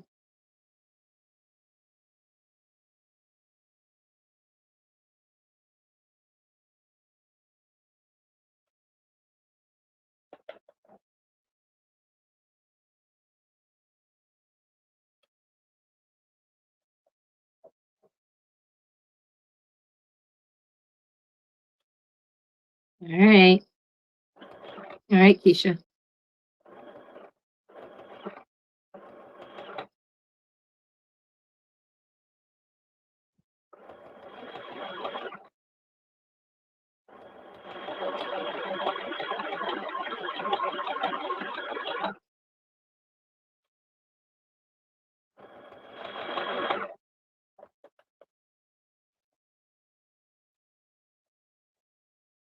Yeah, if I make a big pot of spaghetti, I'll have spaghetti for lunch and dinner for a few days.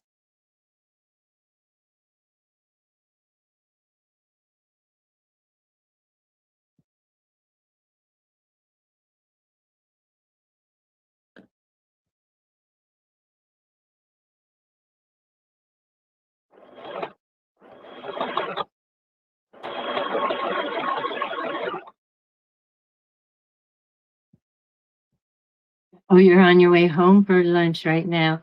Are you East Coast or what time zone are you in, Bonded?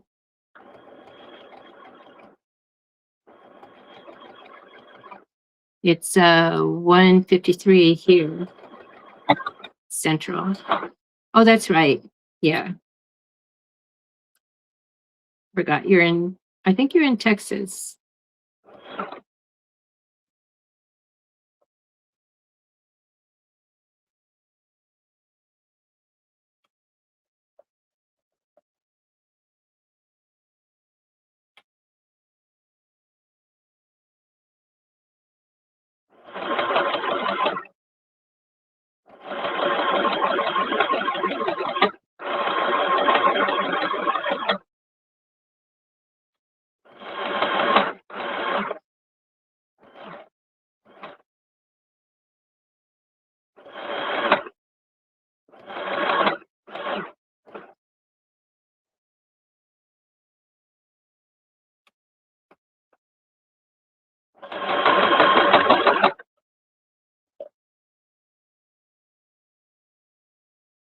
Tennessee.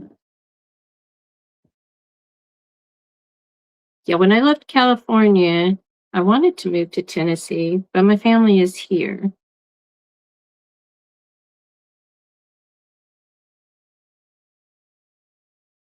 Thank you so much, Oreo. Have a good day.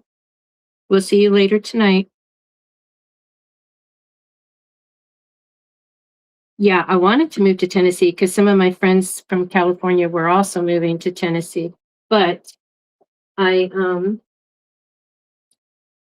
I have two sons here in Texas. One is in Dallas, and the other one lives in this in the same area that I live in. And and this is where my grandchildren are and my great grandchildren. And so that and I've been, living away from them too long. So I chose here. I'd never been to this part of Texas. They used to live in Houston, and so I'm familiar with their area of Houston. But I'm glad that they moved here because I like the weather here better, and also in Houston's traffic. They've got all those crazy loop de doos, and you know this is all um, agricultural area. My son told me when I moved here, he says, "Okay, so the first thing you need to learn is that everything is on the grid. So if you miss the street, just go to the next street, and you know, can turn, get back on to where you need to be." And it's true.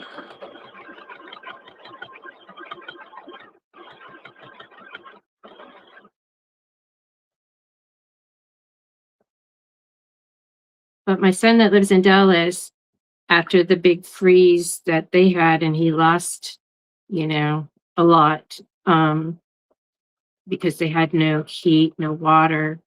His saltwater fish tank, everything died, and his pool, the pipes all broke and stuff. So he got mad, and he ended up buying some property in Tennessee, and it has a nice little patch of land for him to like grow a garden on. He says, I don't want to be a farmer, but I'll garden.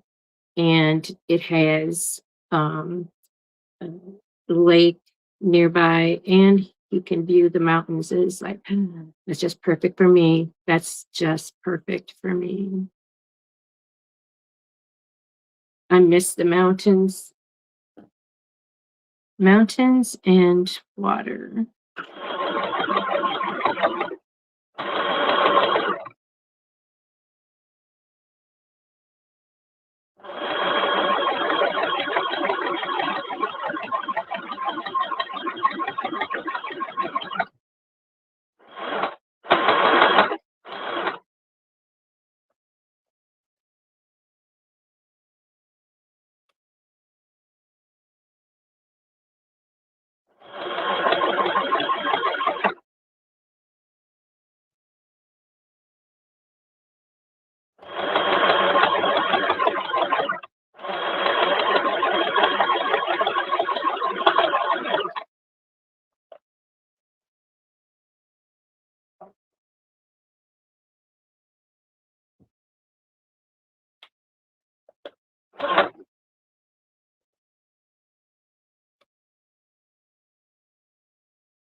Oh, the other thing, when I did the video of Nacho playing with that cat toy, my daughter-in-law's parents were they have the Spanish TV channel on, and so I don't know if I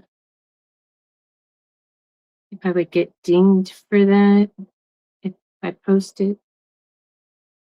Um, it's like the Spanish soap opera.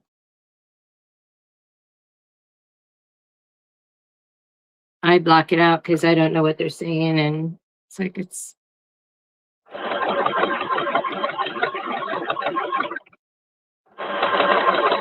But even though I muted, hi Faye, welcome in. Even though I had muted my phone, it still showed up in the video. So no, I muted the video, but it's still the sound still showed up on the video. So the other day I was in Walmart and to a different Walmart, not a new one, but to get the crayon fabric because my mind wouldn't get it in until May 2nd. And so anyway, so I was just amazed at all of their fabric because they still have fabric on the bolts and a cutting table, and they had so much stuff that mine doesn't have. Well, mine definitely is slacking, but the since the renovation, but the one that I go to that's nearby, closer to my family, um, they have more fat quarters. And so anyway, so I videotaped it and I made sure that I muted my phone and turned the volume all the way down because they're always playing music in Walmart. So I haven't viewed the video yet, and I don't know if it's going to be too long to do a reel. I don't know about the real business.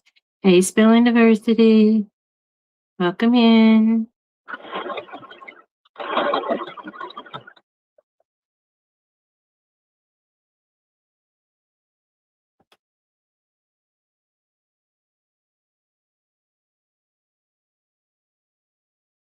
All right, so these are all done.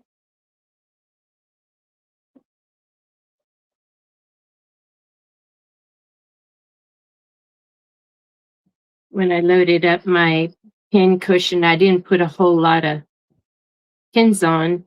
Um, Definitely not enough for a big project like this. So I got 1, 2, 3, 4, 5 of the 14 stitched together. Well, actually, we can count this one too. 6 of the 14.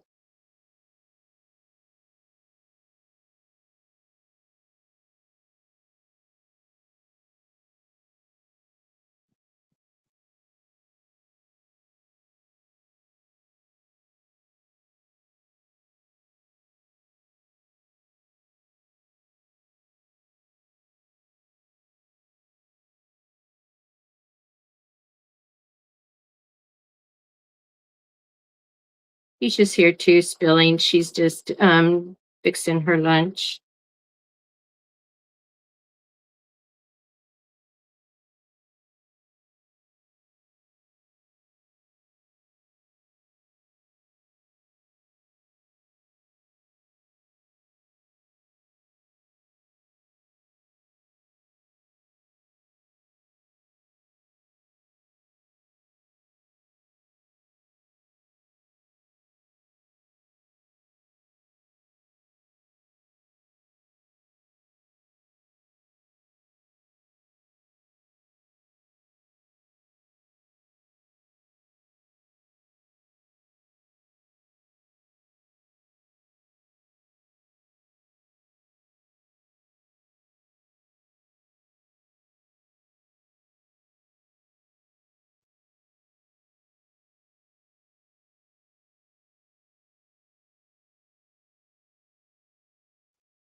I add the border to it, then it takes on a different shape.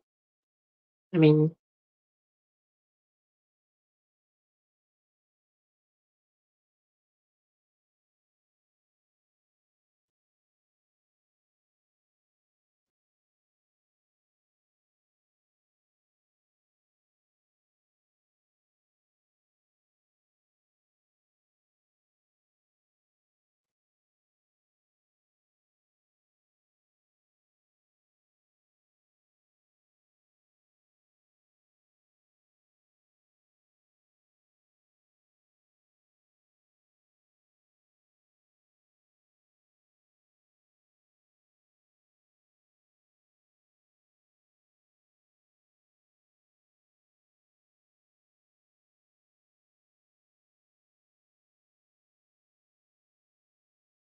that's a pretty blue.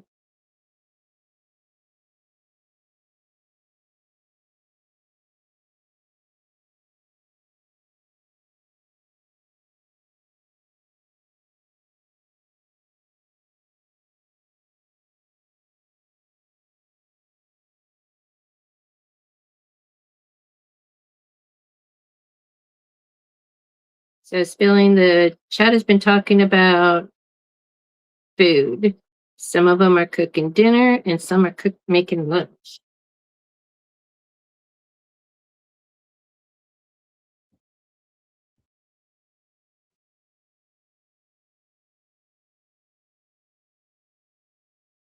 I say I'll probably make some spaghetti because Lena triggered that. But when I get done here, I know I'm not going to have enough energy to make spaghetti.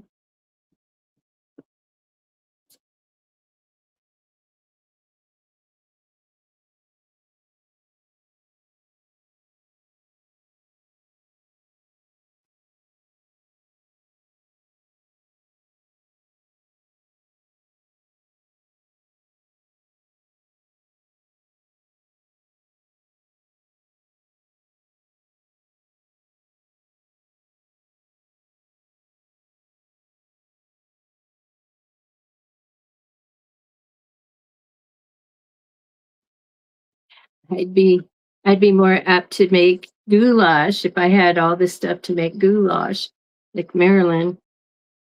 Especially if I make it the way my mama made it, just dump. Of course, I don't have any canned soup, but just dump all that in there. I think she added like some macaroni noodles because we're talking about the 60s.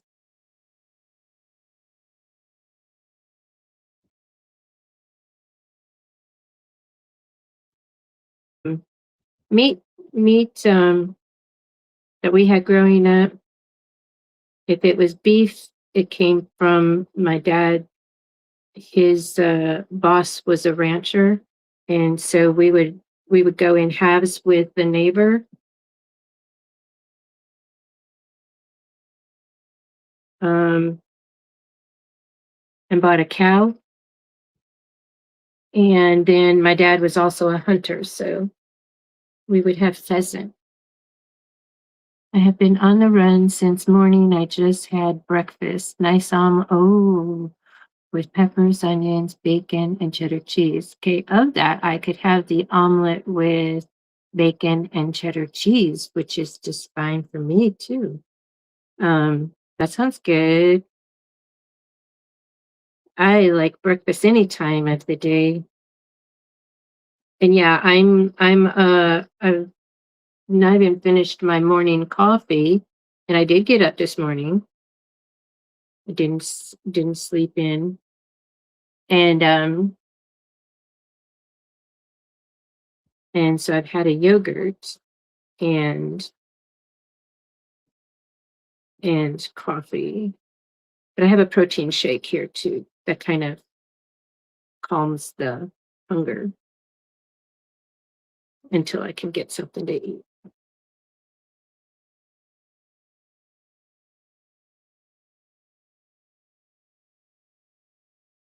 I'd really like to finish this sewing part. And again, I'm out of those.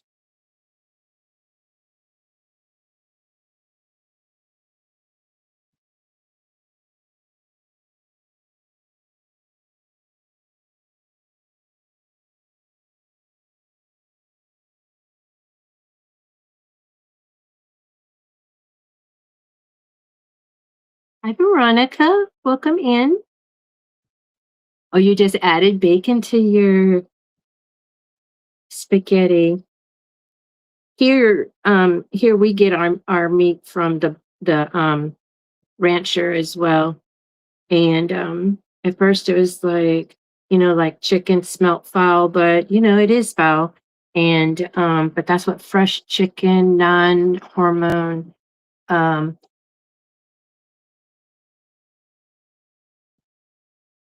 um, non-frozen, you know, chicken smells like. I just I just gotta look at my spool of thread. Look at that. Huh. I'm gonna have to make a Walmart run. I don't think I have any. We'll just use it until I run out. And my bobbin is full at least.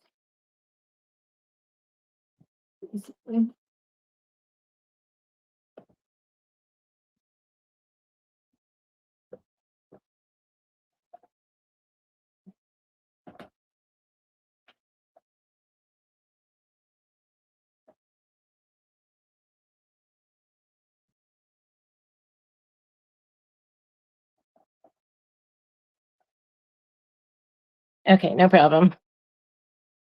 I do have another black.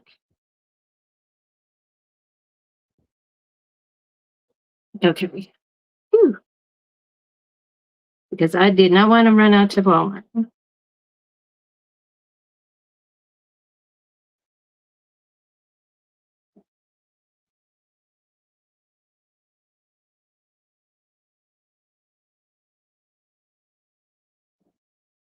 I don't know how I have 1, 2, 3 left over.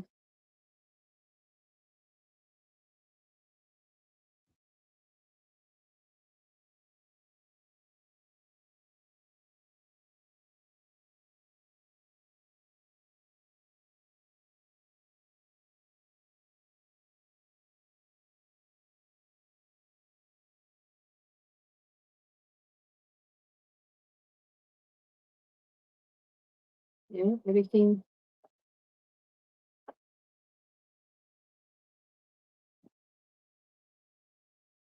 Interesting. That's fine. That's 3 less I have to cut for the order, the next one. Because I'm making this one for my great granddaughter, her birthday.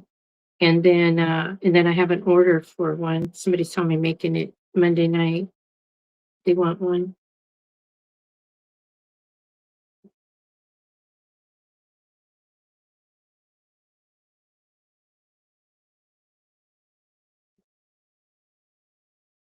So I know why I have that extra because I counted the one I already made.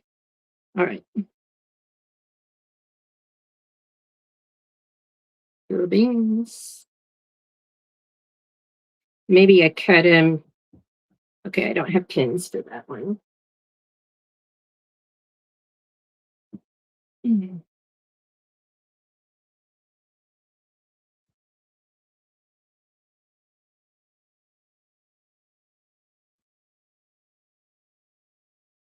Hey, Geneva, welcome in.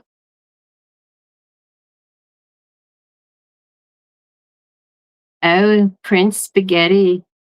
Okay. Yeah, we have Taco Tuesday and Tamale Thursday. And I guess Wednesday is spaghetti day because when I was tutoring my great granddaughter when she lived here, we would often have um we would often have I did it on Monday and Wednesdays, and we would often have spaghetti, and her and I both loved spaghetti.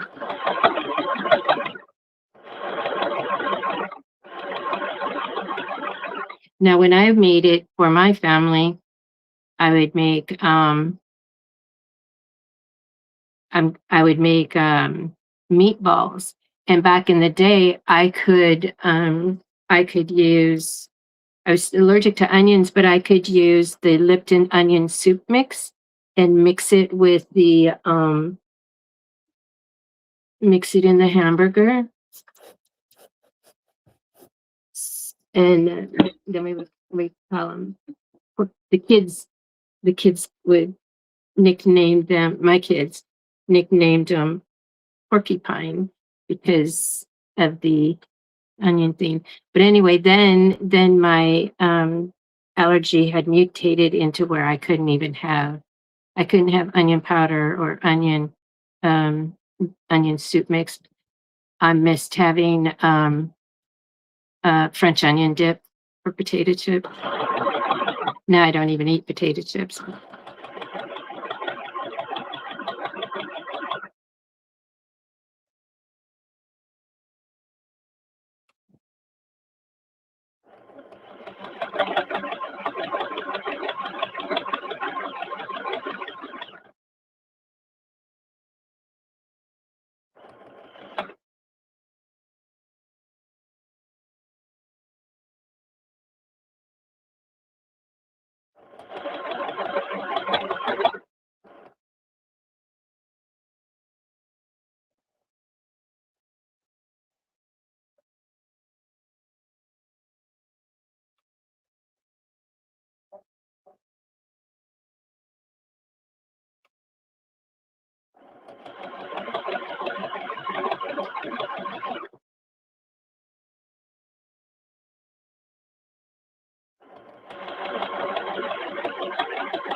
Woo, it's a mess under there.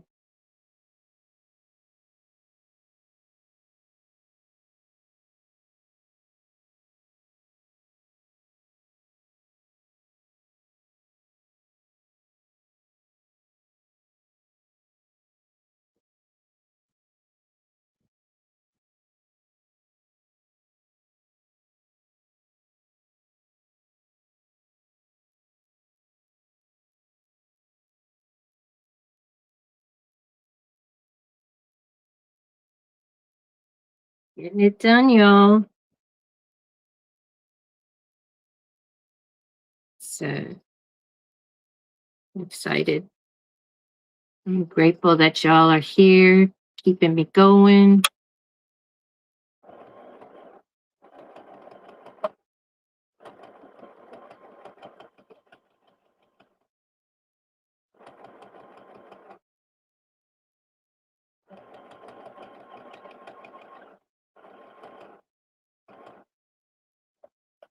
Okay, I see you spilling.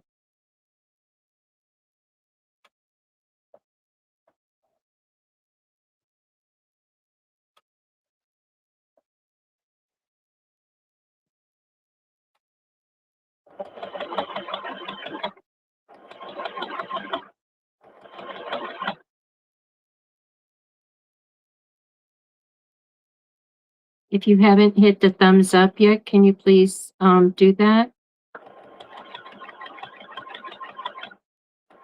I appreciate that.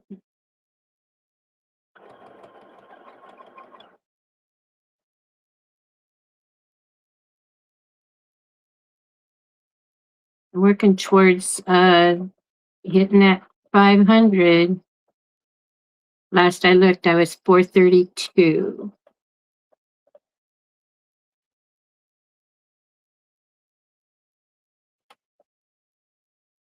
And my anniversary, now I've had my account for a long time, but I have been doing lives. On the 18th will be my 2-year live.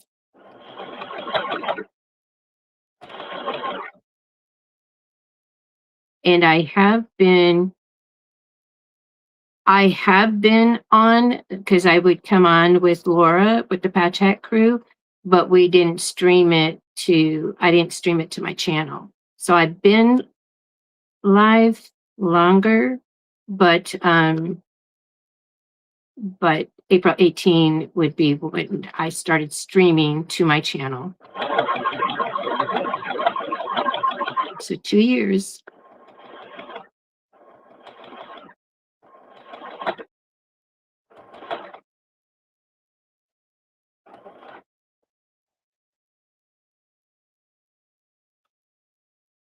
And I'm enjoying the journey. And I am enjoying all of you and meeting you when we meet each other in the Zooms. I have listened to this and I just watched you sew the other block, and I'm confused. If you are sewing all 4 sides, how do you turn it inside out?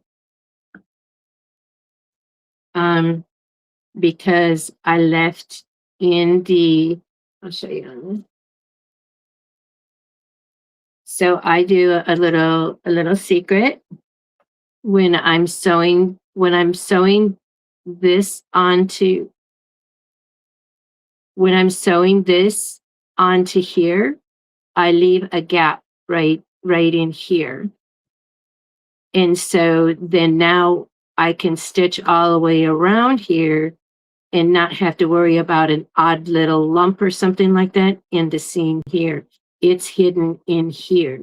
And so when I do the stitch in the ditch along here, which is the last step, it will then sew this closed. I do all of my oversized mug rugs like that. And I love it. You just gotta remember. So like here, see, here's where my opening is here.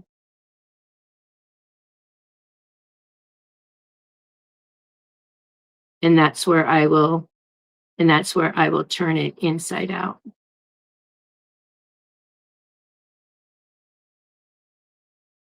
And I do it on the long side. This is the short side, and these are the long sides.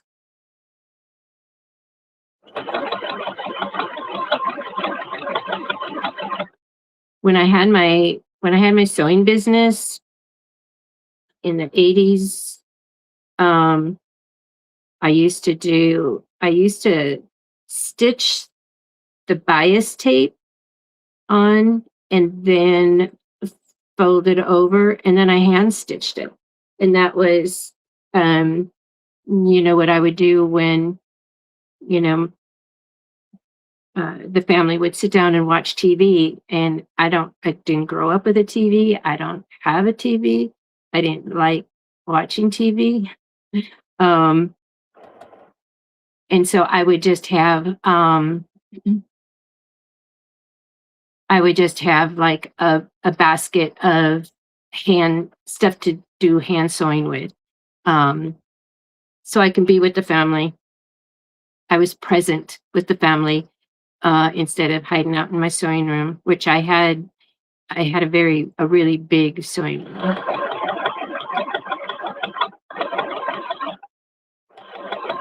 It used to be a 2-car garage originally, but then the people before we got the house had converted it into a room. He was actually a used appliance salesman, and so that was his showroom. And then there was an addition in the back, and so it was like storage. And I'm like, I've never seen a storage room with outlets. And there was a lot of outlets, and it was because that's where he kept the refrigerators to show people. So anyhow, it was a really nice house.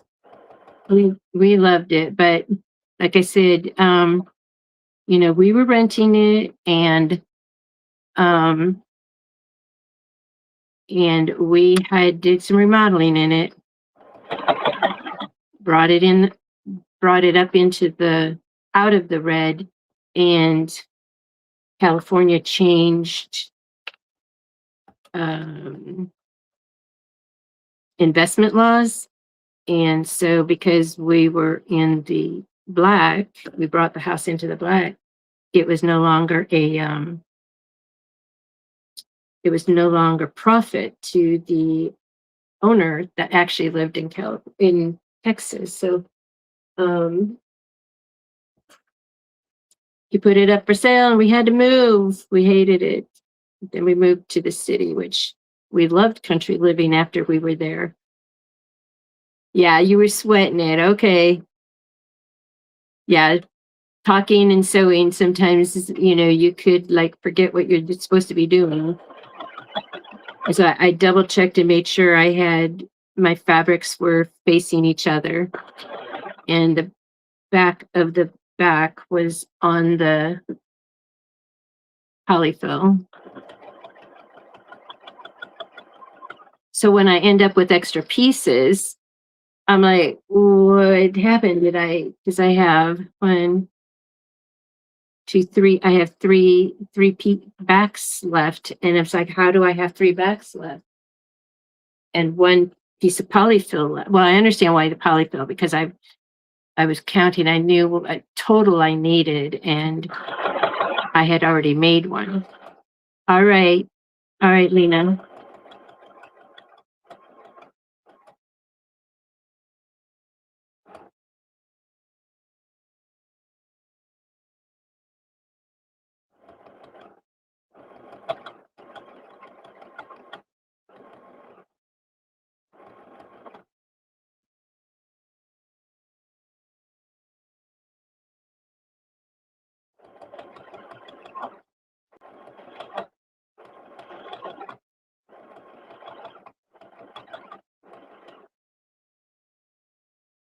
Keeping my keeping my eye on that spool of thread. I might be able to finish this one before I have to rethread.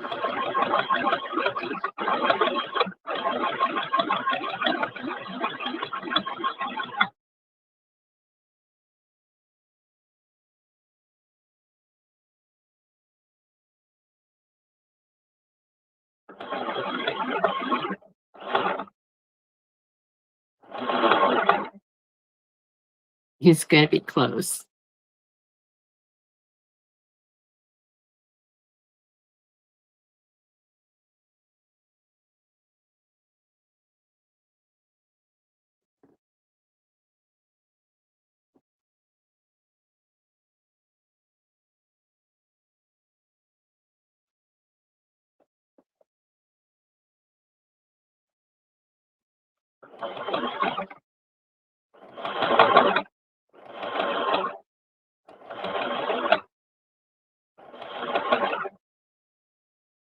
So tomorrow, Thursday, um, picture me. Oh, here it comes. The end of the. You can see. You can see it flying. I'm going to make it. I'm at the end. So tomorrow, Picture Me Crafting will be on Shay Shay's channel in the morning. You can check out Crafting on a Dime's thumbnail for the time. They'll be central. And I forgot what their project's going to be. All right.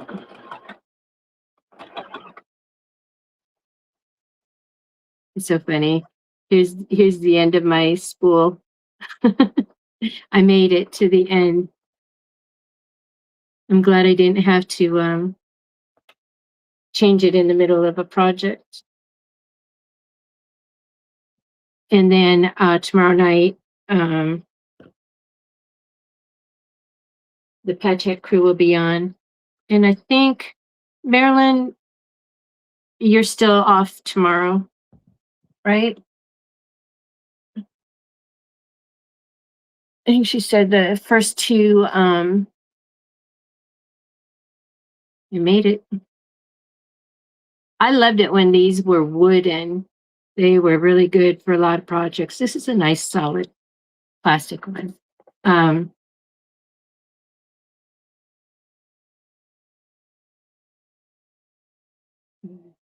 to figure out where they hid the.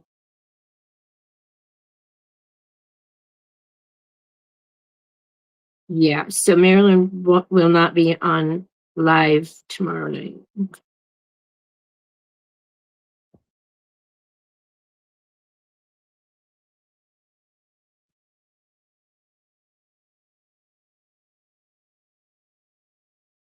All right, so what's going on here? There we go.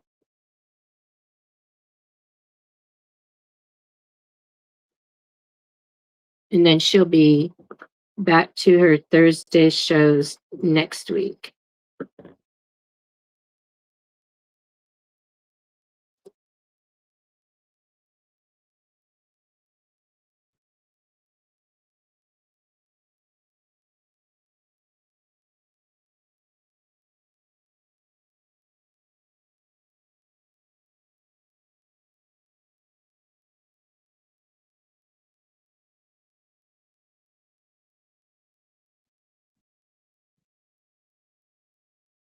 Got spoiled with the embroidery machine.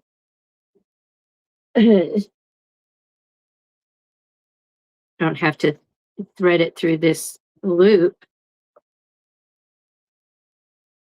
and I don't have to thread a needle. Then, let's see if I can do this.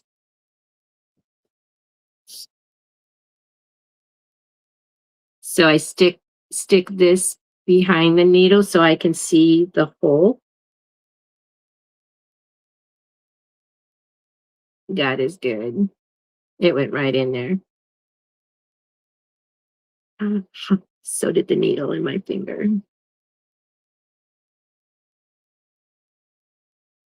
Okay. This presser foot, it's like a sleigh. You can't really see it. It's like a sleigh. These things come up so high. So it makes it difficult. Okay. Just skinned the top of my finger. Didn't break the screw. All right. Let's get this done.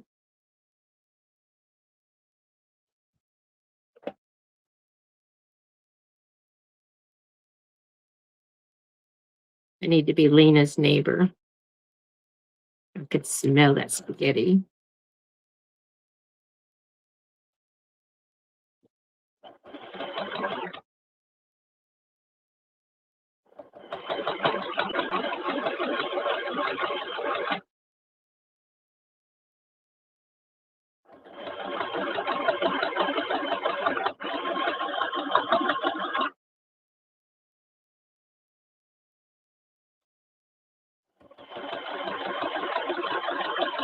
So, Marilyn, what kind of stuff is in your goulash? Is it a slow cook all day so that all the ingredients can marinate? Oh, you're going to be right back. Okay.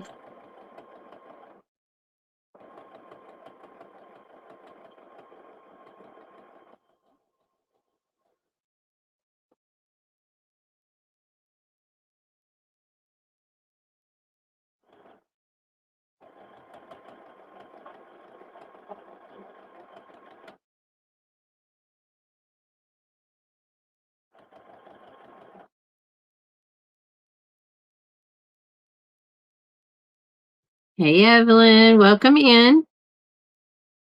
How are you doing today?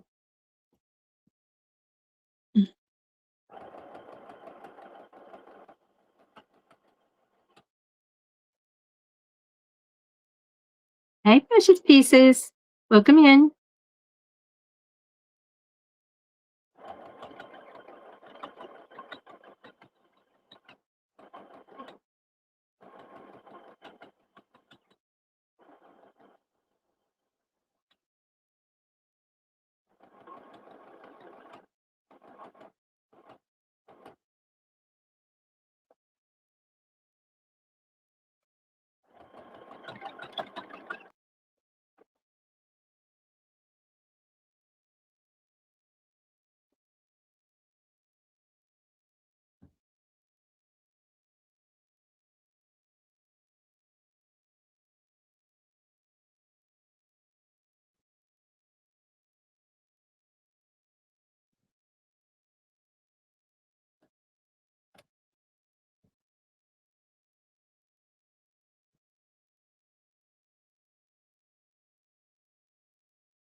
Went to the doctor, x-ray done, but MRI and more on Saturday.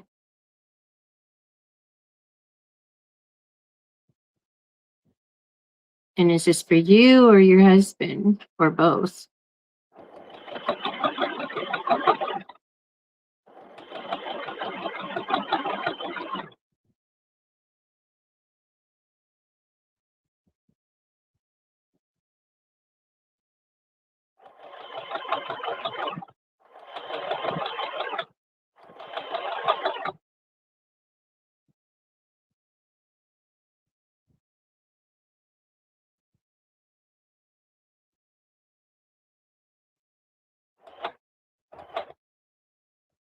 Are you talking about my project isn't what you expected or your day?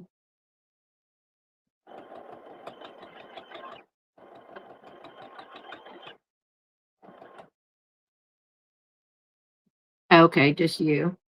Um,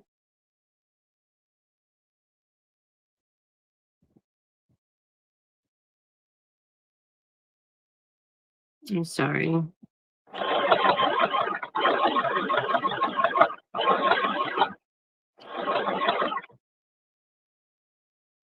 Yeah. Prayers up.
Oh, okay. So she's going to do patches. They're going to do different projects. Okay. Thank you, Spilling. And and it's going to be on Shay Shay's channel. So uh, you're looking for something to do. I'm sure they would enjoy the support. So that is 11 Eastern, 10 Central, 9 Mountain, 8 West Coast Pacific.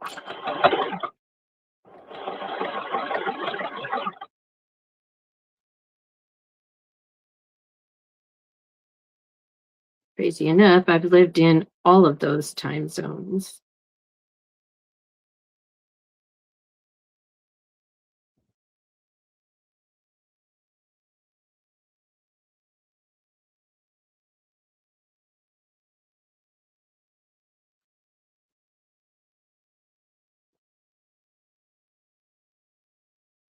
Hey, Q.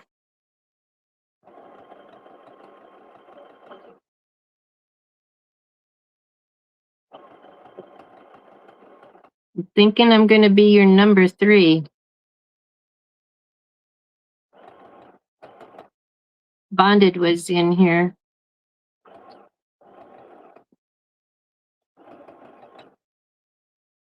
She's on her lunch break.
Oh, you're up to 5 now? Did you have me down for number 3? I know you kind of said that last night because the other girl wanted to do number 4 because it's her favorite number. We'll have to get together and figure out what date that is because I have some medical things to be taken care of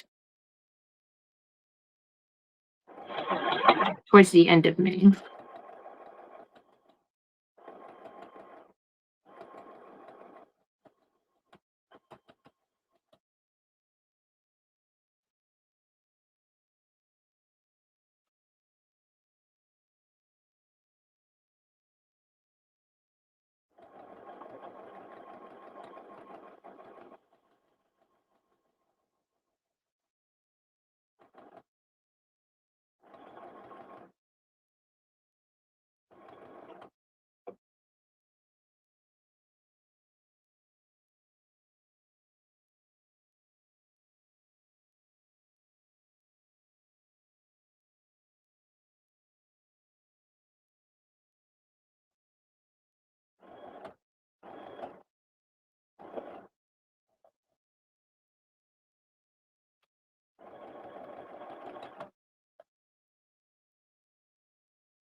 Oh, okay.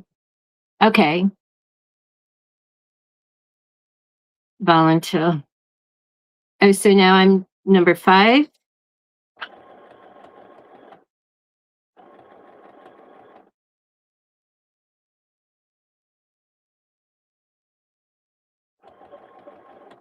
755 calls them her victims, but that she claimed that, so you don't want to copy her. You can create your own volunteer.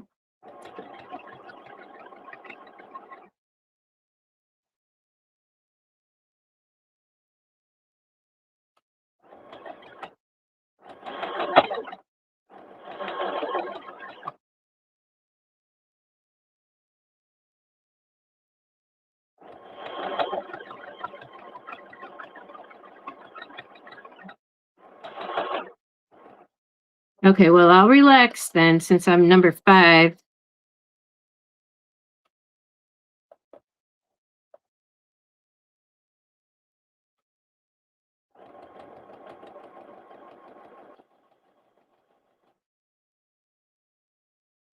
Although the more time I have, the more I get stressed and anxiety.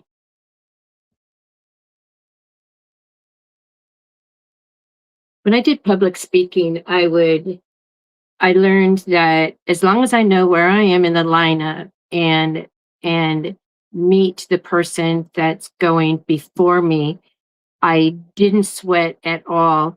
And then when that person was up, that's when I'd be in prayer, doing my deep breathing and everything.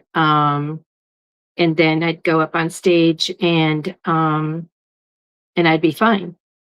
And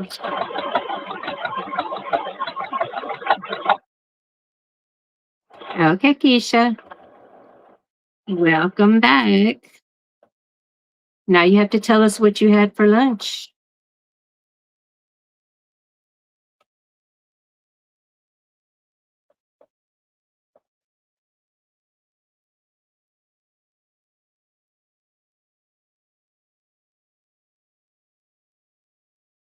Okay.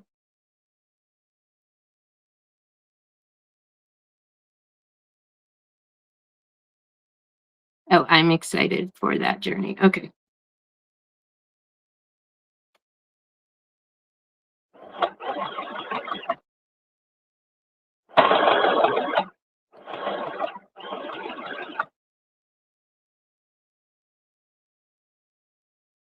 Grapes. Okay. Yeah, I eat Leonard too. I mean, I have my yogurt and coffee before anything. It may be lunchtime to most people, but it's my first meal because I do fasting and and uh and then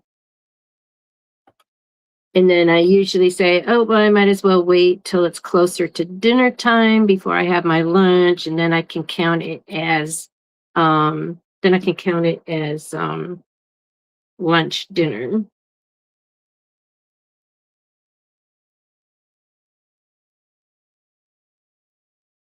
Okay. Yeah, and like I said, Q, I'll watch the replay and then I'll know more. Um and So that's how I for like roller coasters when my kids were little and I would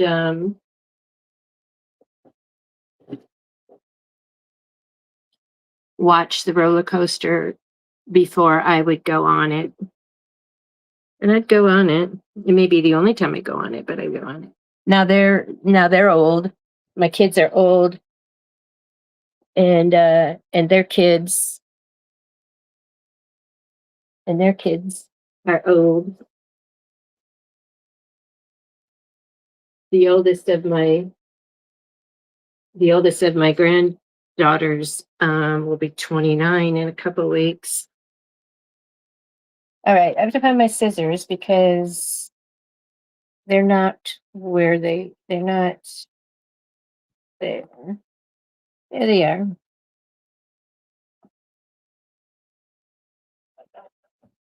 So they were in the tray that I made. Stuff got put on it, so this just needs to be ironed. So they were in my tray, but the tray was moved because I had to clear things up. Okay, so I have them all sewn now, and now we're going to trim and snip the corners, and then we'll turn it inside out, press, and stitch in the ditch, and we're done. So here is where I have that opening. So I'm not going to trim this area. Well, I could trim that area because here's where the opening is, and I don't have to worry about it. It's already taken care of. I can just go ahead and snip these corners, and I'm going to trim this down a little bit. I know you can't see me, sorry. You know what? Because this is a stack. Let me just go ahead and do this. I can do this so that the scraps are contained. So just trimming the corners so that they'll get nice and pointy, but avoiding the don't stitch in. Oh, I forgot to check. So I always like to turn it over and make sure that I did catch all of the binding.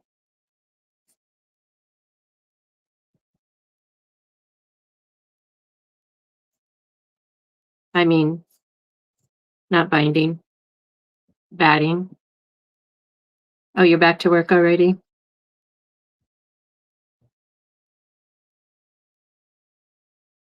Just go ahead and turn this on. Y'all, I'm excited.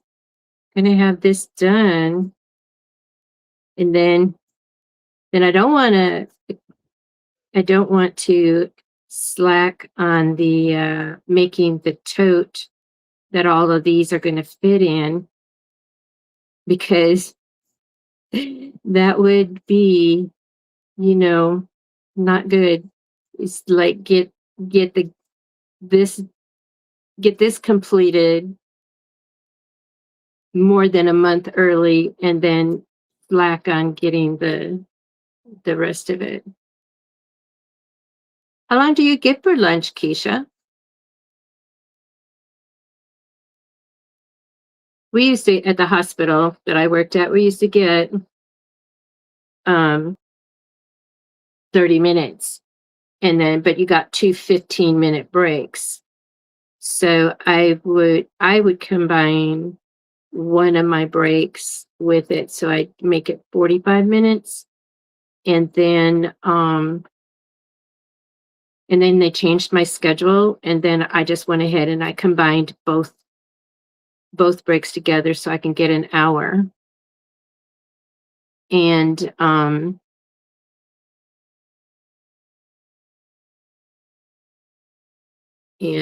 then I would go for a walk. Our hospital had paths around the hospital, and they were marked, like if you took the inner track, that was um half a mile. If you did the outer track, then it was um a mile. And so it was great.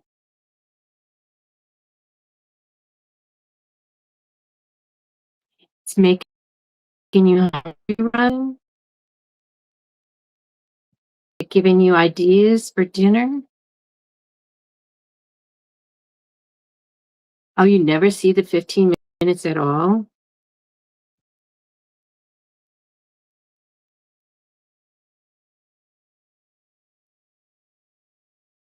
That's what was happening when I would do, like, combine my morning break with my lunch. Then um I never saw the last 15 minutes. Because I worked in pathology, and so the departments, they would bring in their specimens as they're at the end of their shift, and they all had to be processed. I mean, not processed, but uh, signed in. Okay, this one is really close to the edge, so I'm gonna have to,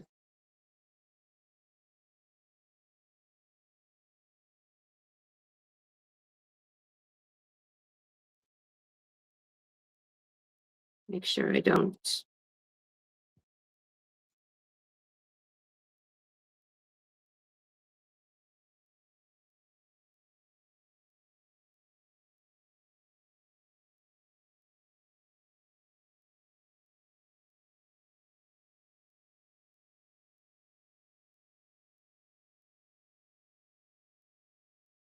Yeah, you really do need to get your break.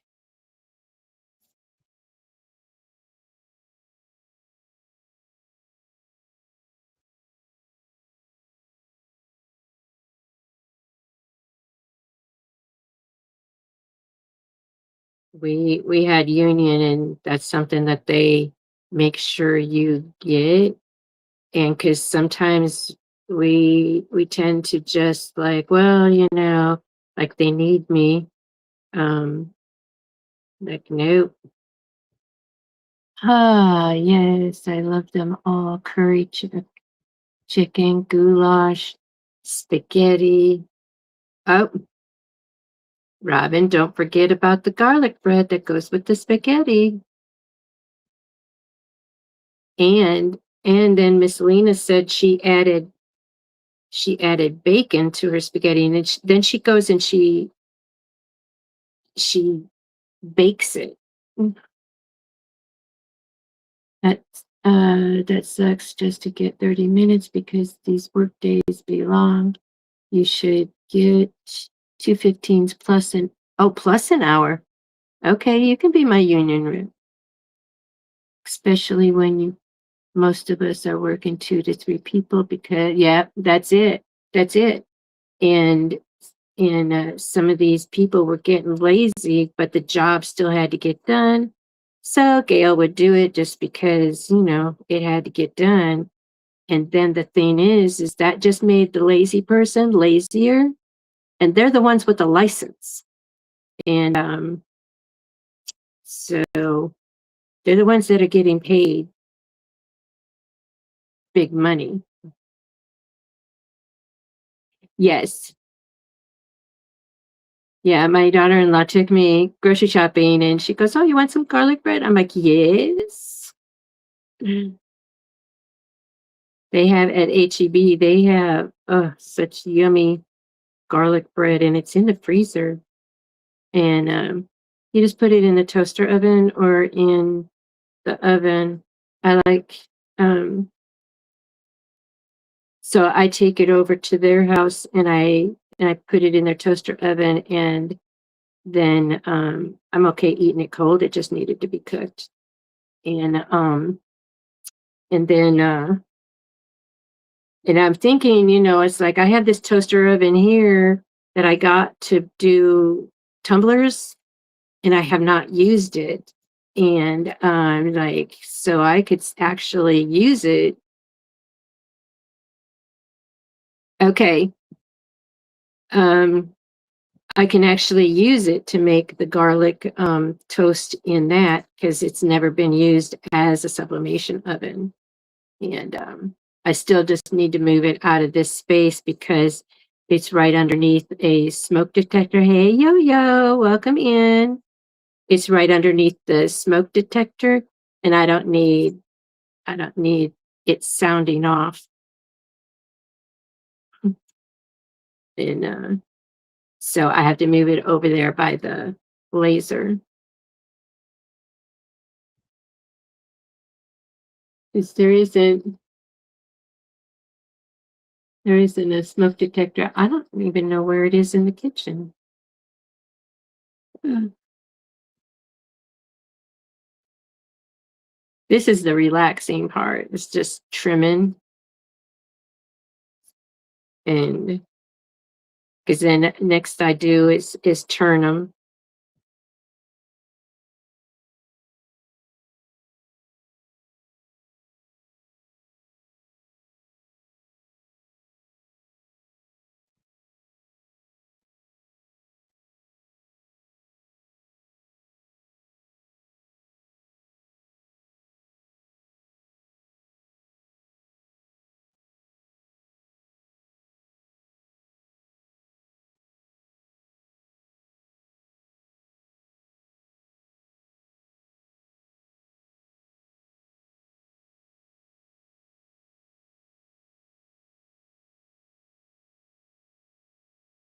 Well, Robin, I live vicariously through y'all when you're talking about what you're making for dinner. It's like, yeah, that would be nice. And I'll have a peanut butter and jelly sandwich. Yeah. So Lena layers her spaghetti with cheese after I bake it, then sit it in the warm oven for the cheese to melt. All right. That's why we need to be neighbors.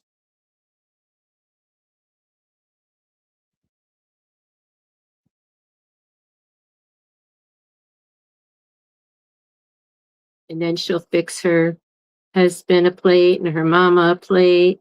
And then she gives them a little cup of ice cream, the little individual cup of ice cream for dessert.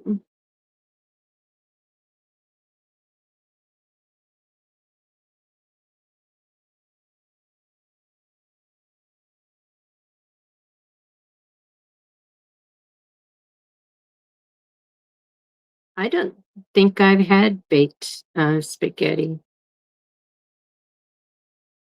but listening to it, I'm not against it.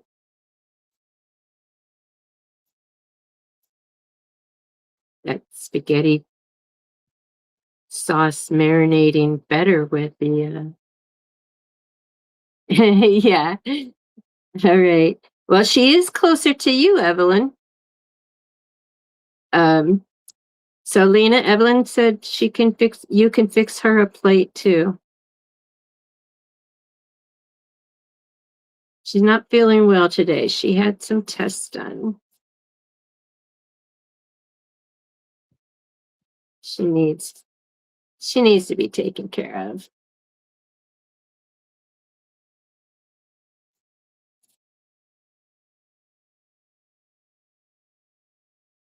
This one here feels really thin. I wonder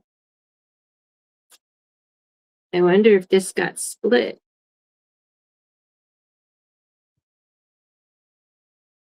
And that's why I have an extra one of those. But we'll see when I turn it if I need to like return it. Okay. So Q wants her plate too. Lena, you're dishing it out to everybody. Oh, okay. I think she means chicken. Her husband has chicken. He don't like spaghetti.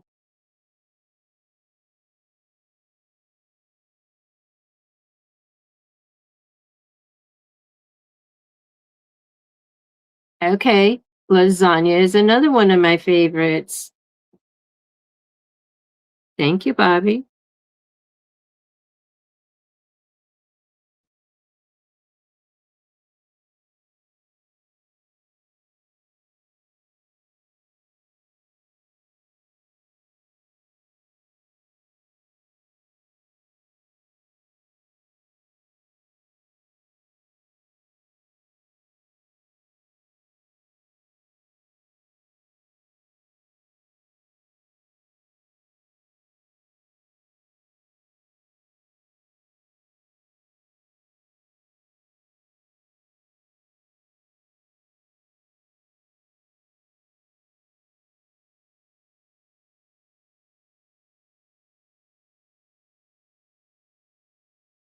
Wait, why does Evelyn have to have soup?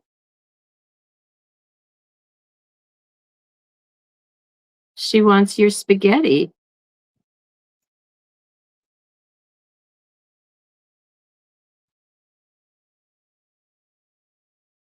She had x-rays done, not sicky tests. I don't want to say on here. All right, Q. Cereal's good too.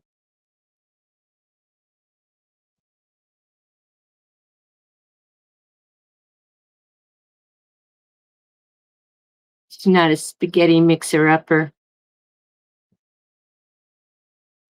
Oh yeah, my daughter-in-law, she puts the spaghetti noodles in with the sauce. but the last time they were separated. I think she did that when the little ones were there and they like to serve themselves. I mean, they're not so little, but they like to serve themselves, and or that's the way that she could skimp on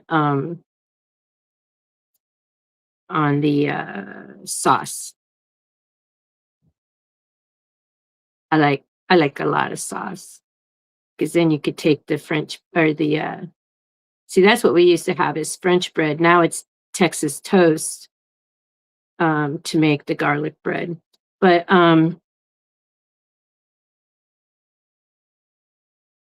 then you take that Texas the Texas toast, the garlic bread, and you clean up all the um, sauce.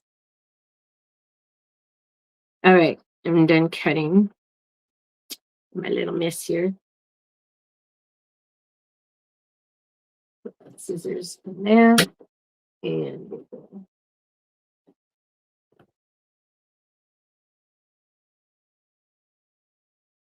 going to have egg drop soup. That's good too.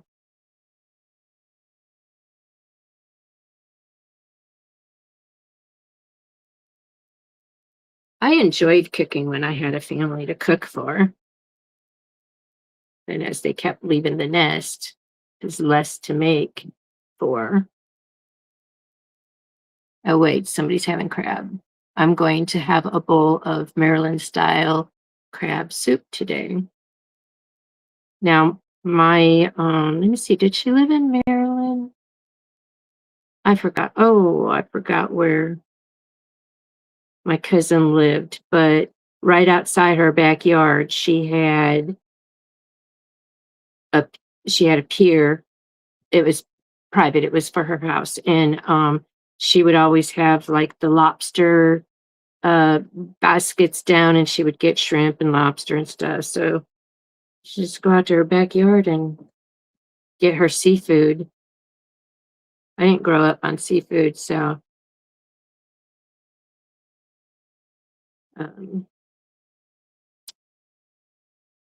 I'll eat shrimp, but mm, I won't choose shrimp on a if I'm out to eat. I don't choose shrimp, and I certainly don't eat. Um, I don't eat sushi. All right, so now I'm using the secret hole that I left in here to turn turn that inside out. And then I'm going to use the rounded part of this to make sure that these edges come out, and I'll press them, but at least then they're all out. And then I make sure that this part is open and flat up in there. And then this will come down and you're going to stitch that.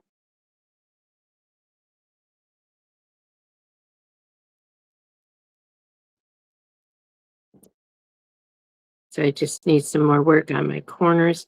And trick that I learned from her name is Kim, but from Red Poppy, got what her name is using a pin and pulling these corners out.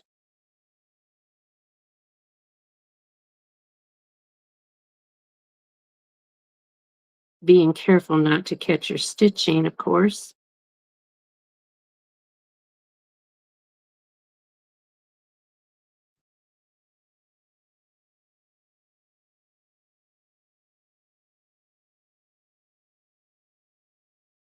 Thank you, Q. Thank you, Bobby. My brother uses Texas toast for his French toast, and his kids love it. Yes, yes. And we could get when I lived in Illinois, we could get Texas toast out there. It's nice and thick, and it makes really good, French toast. When my daughter-in-law was back in Mexico and I was staying at their house, it was when I first moved here, and,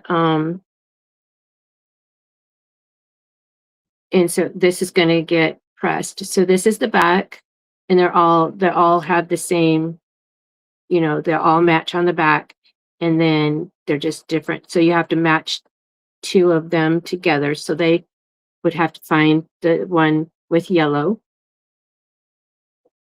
Let me So they're just gonna go in here so I can press them. Um, anyway, so, it was, just my son and I at the house, and so I asked him if he wanted me. I said, "I'm gonna make some French toast. Do you want some French toast?" Because he used to love it when he was growing up. And he says, "Yeah, but I'm really not a breakfast person." I go, "Okay, so I'm gonna make it." And he did eat it. It wasn't breakfast time by the time I got done with it. Hi, Jennifer. Welcome in. So, this is what my blocks are looking like so far. And so there'll be 2 of each color, and 7 colors. Ooh, cheesy garlic bread. Oh, thank you. So Lena designed this for me. It's my logo colors are blue and green. So I did this is I forget the name of the color blue, but then I used peridot um rhinestones, which is also my birth stone, August baby.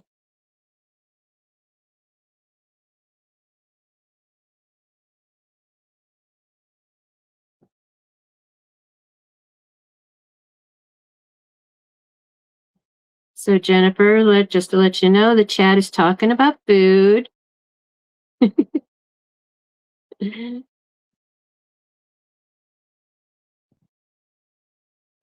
I'm enjoying the conversation because I can just like enjoy remembering what that tastes like, and I don't have to like eat those calories. Although I probably will make some spaghetti, but I know my back is already hurting. Robin, I really like all your blocks. They are so colorful. I mentioned earlier that they would be make nice teacher. Yeah, yeah. And Robin, how would you use them? How would the teacher use them for the same thing, like teaching colors?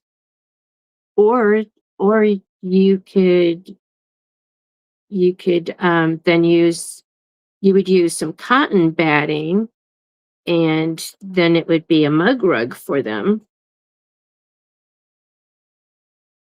Be right back, going to pick up dinner. All right. Yeah, see, so this is good for a mug rug.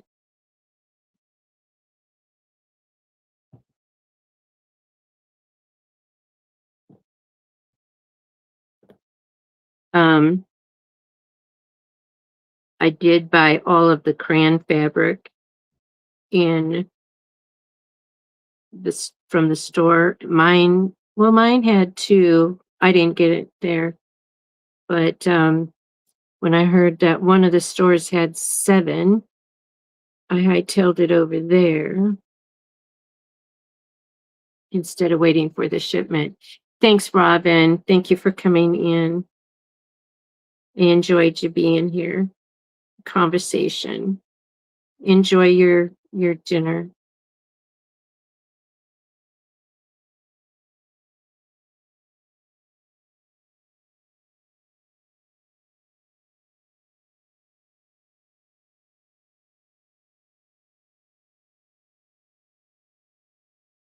Okay. So I press these before I do the stitch in the ditch. See, here's where the little secret hiding is. And I go and grab the furthest corner down there and pull it through. And the rest follows. Even when I don't leave a big enough opening, some of them are really tiny because I forget. Um, and I usually do just one. I'd like to do the oversized, um, oversized mug rugs. I know it fits a dinner plate, but this is what I normally make, and I make them and this is the back of it. And like right now, the one that I have over here, I have 3 drinks on it.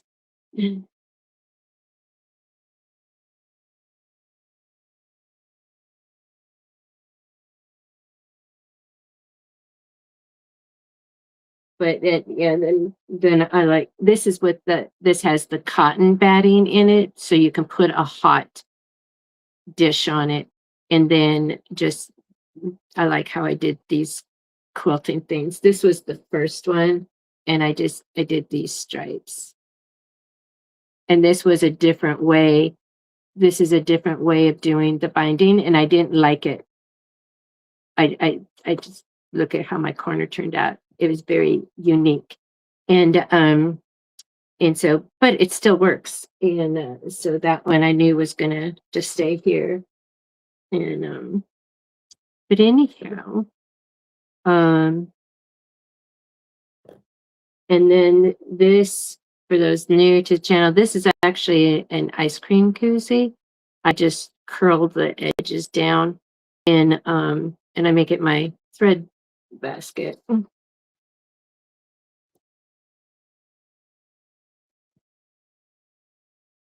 Yeah, so my daughter-in-law, so her mother has a machine now, and because she didn't bring them. They flew over here, so they didn't bring them in from Mexico. And so she was just like really bored not having her sewing machine. So they went and she bought him a sewing machine, and she's got a really nice one, but she misses her old one. And I'm like, are you kidding me? This one's so nice. I wish I had it. And so anyway, but she couldn't get it to work. And so while she was back in Mexico, um, visiting her sister, my daughter-in-law's mother, and went back to Mexico to visit with her sister that was ill. I played around with her machine and figured it out because she was struggling with it. And of course, the instructions, even though they did have it in Spanish, they were very, very tiny. And but watching y'all sew with the machine like that, I kind of knew what the features were and stuff. And she didn't even know that she had a little thing that cuts the thread. And so when I was over there and she was back, and so my daughter-in-law was showing her all the things that I taught her so she can teach her mom. Um, her mom came. She doesn't speak any English, and I don't speak Spanish. And so her mom came, approached me at the table, and she was just saying something, and she was so joyful and just so happy. And I have no idea. I just wait for my daughter-in-law to translate for me. And she goes, oh, she's talking about your machine. She's really grateful that you learned how to use her machine and taught hers to so she can teach her mom. And she says, and her favorite feature is that you can bring it, around and cut the thread. And she says that saves her so much time. So anyway, I had showed my daughter-in-law the little trays, the little trays that I make, and She goes, "Those are so cute." She says, "And you need to bring your machine over here, and your mom and I mean, my mom and you can craft together."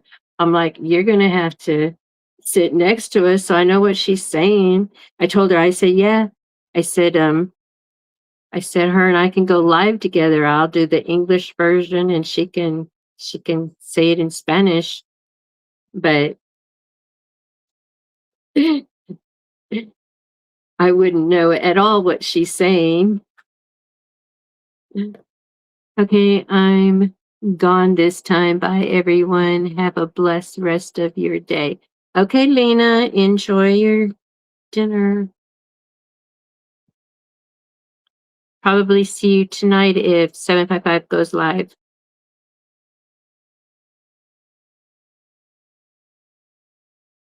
I'm not used to being on this long for my Wednesday show.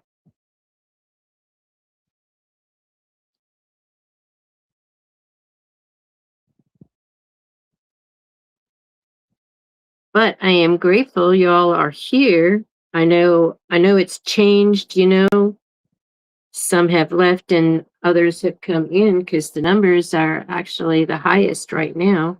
And I'm going to get this done.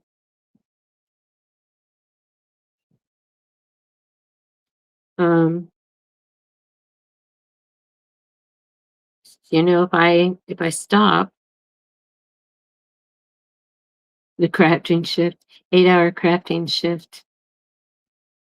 Oh, that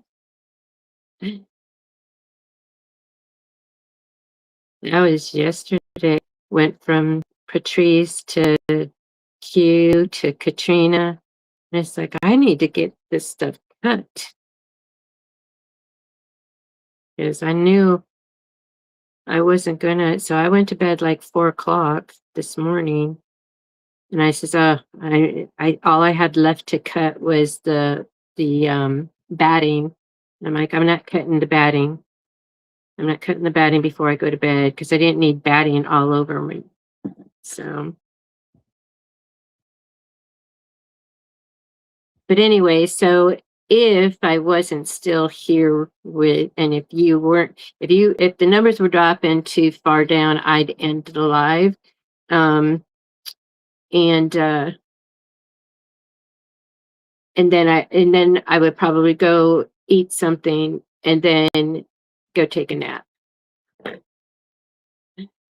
I just finished seeing an American flag wall hanging. Oh, okay. Oh, you just finished sewing. Okay. And is it the applique one like what Crafting on a Dime made? I've seen other people making it and finishing that. It's all the states in different color fabric or different fabrics. Jennifer? Oh, here's one that I did real tiny. Um, but yeah, so with y'all being here, still being here, I'm gonna hang with you and get this finished. Like I said, I don't. It's not due to the end of.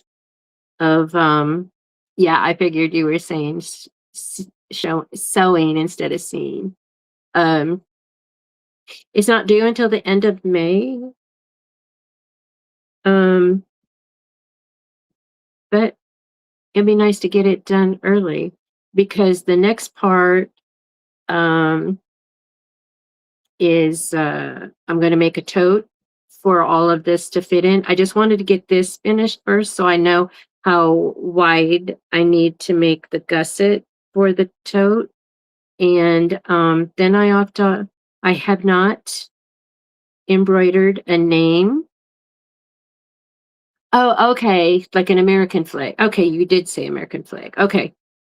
Not the United States map. That would be a map. Okay. All right. I understand now. Um,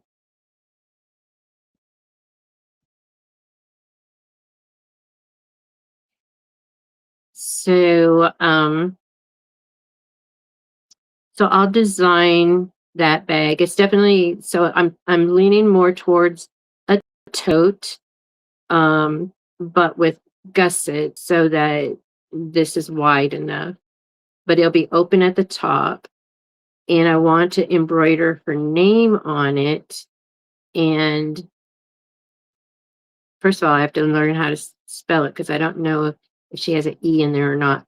But and that's the thing is I have a brother sketch and it only runs on the Art Spirit app, and the paid version does the will do the digitizing for you. But I'm gonna try and learn how to do a name, even if it's just block letters. It doesn't have to be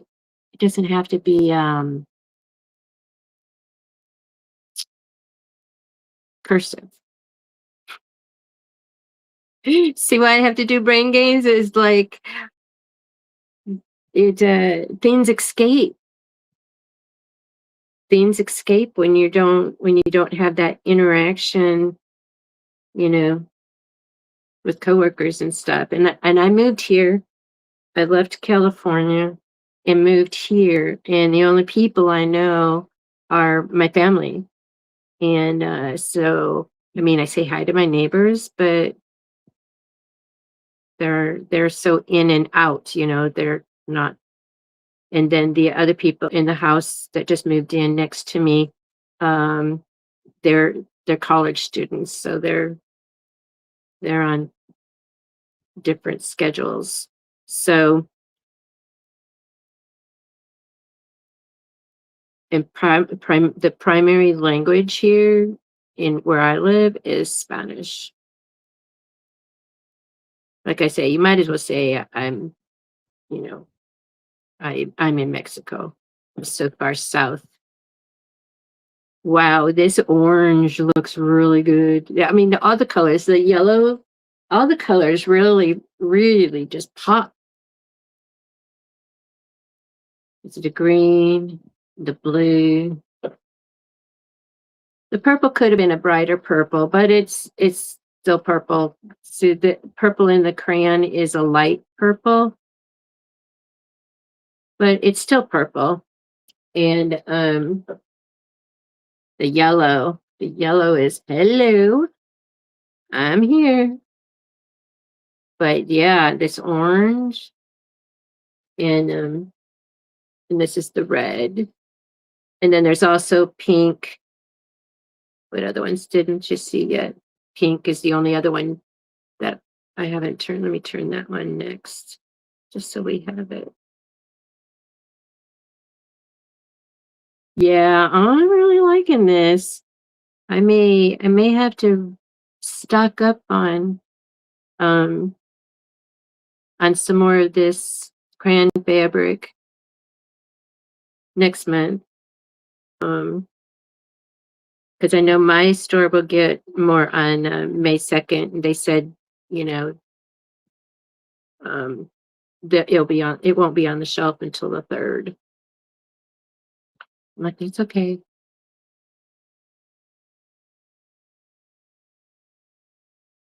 All right.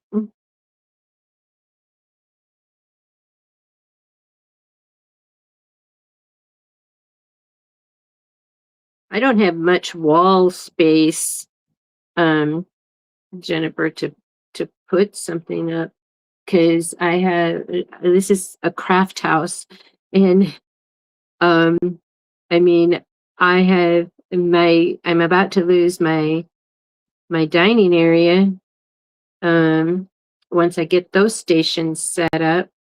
And I think I think I'll keep the table and chairs. I don't have any living room furniture.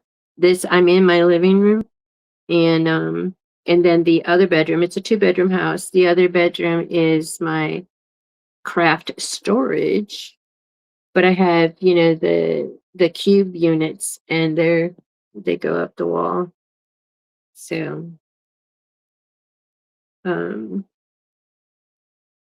I have to hang my paintings that 755 did. My upside down blindfolded painting and then the other one that came after it. So here's the pink. It's a pastel. It's a pastel pink. Okay, for the VFW. Nice. Oh, yeah, the flag will be nice.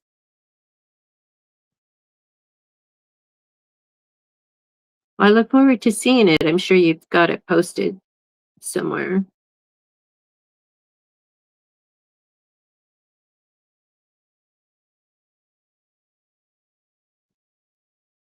This is one that I made the hole too small, but it'll come through.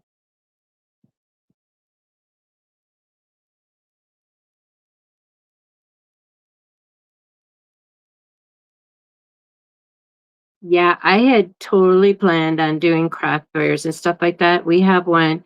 I sought out the ones that um were free and then found ones that aren't that expensive, but you know, I can't, with my skin cancer still coming up, I can't do the outside. And the one okay, but you'll put it up.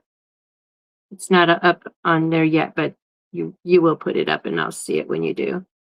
Um so the one that's over by my family's house, just perfect because it's it's sponsored by the housing um development in that area, and it's called the farmers market, and so that's their thing is they don't want crafts. Everything has to be local grown.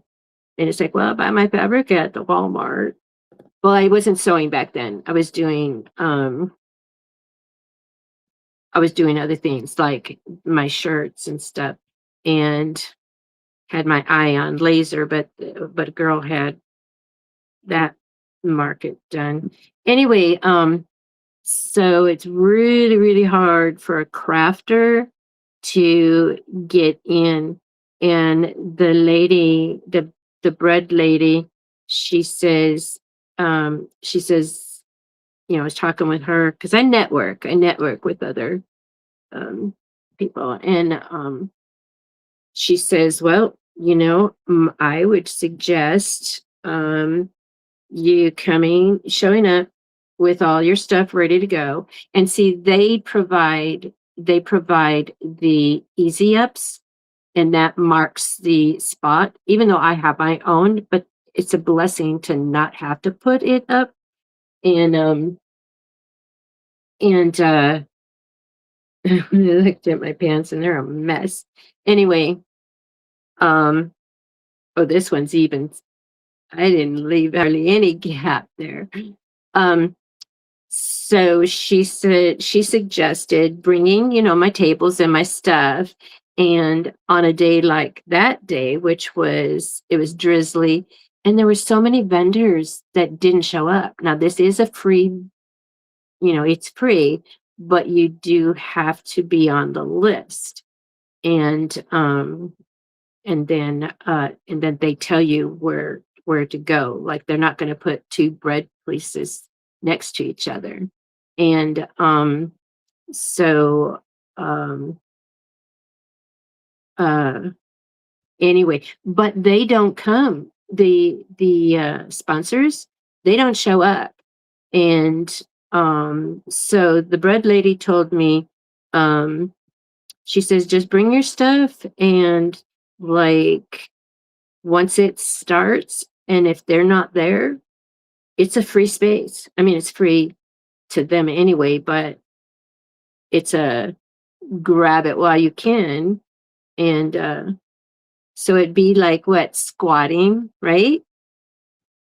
it's somebody else's spot, but they didn't show up, so now it's open for the taking. And but I never did that because, they got diagnosed with the cancer and couldn't couldn't be out there. And then my granddaughters, who was going to do with me, because it's always good to have somebody with you in case you have to like make a food run or a potty run. And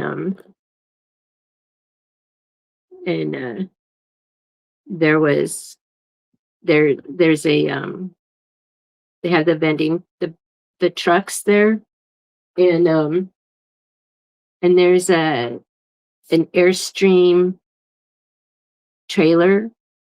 Oh, this one's even smaller. It's like when my thumb barely fits in the hole.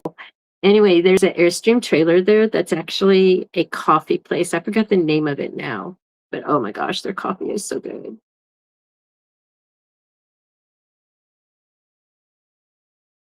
And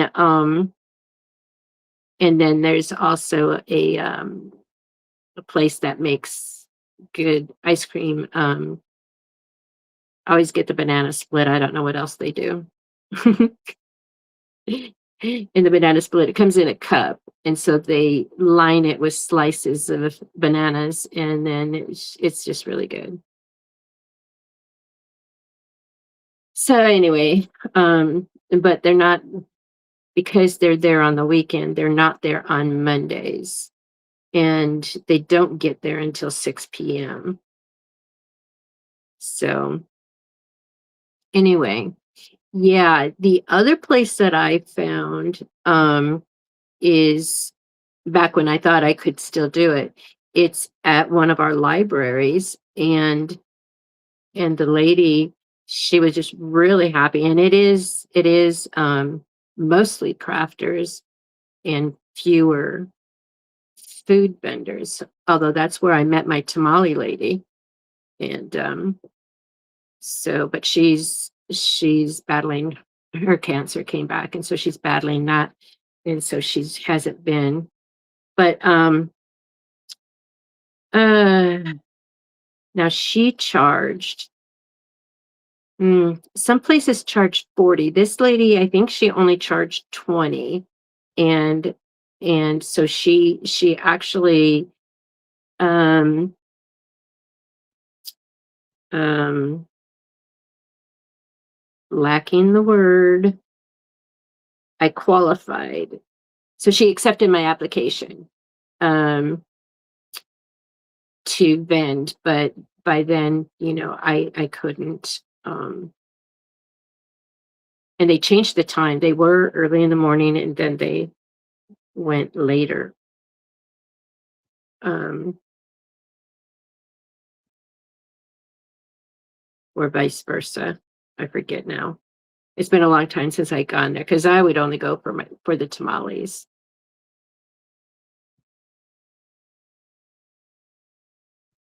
And I would order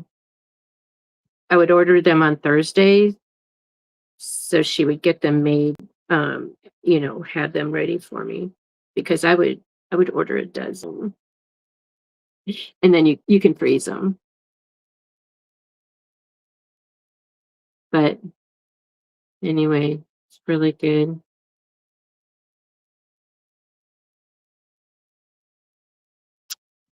I love tamales. I love tamales.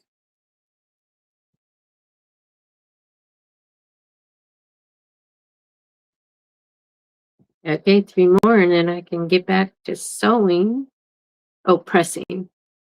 Pressing.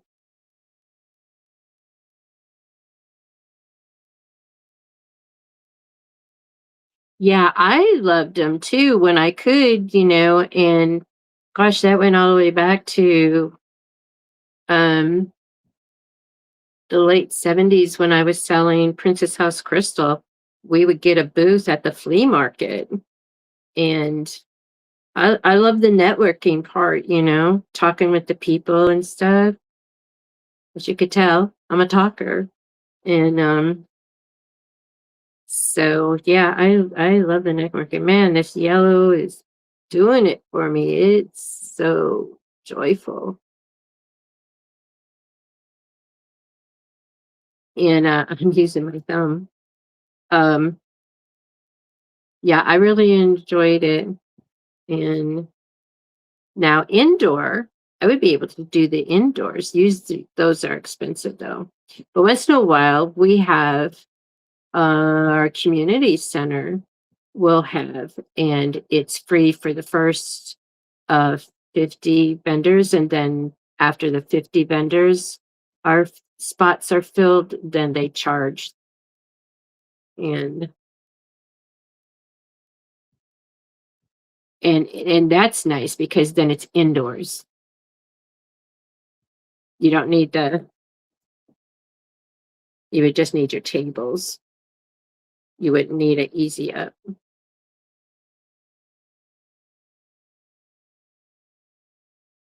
Because the way that they have them, you have a booth, and then this is like the end cap, and then you turn the corner, and then there's a booth, and then another booth. So it's like you're not side by side unless you are um what are they called, the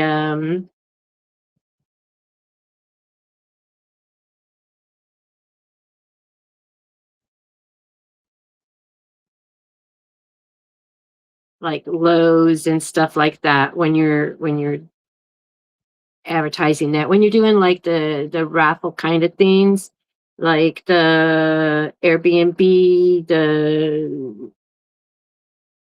what are those things called? Oh, timeshares.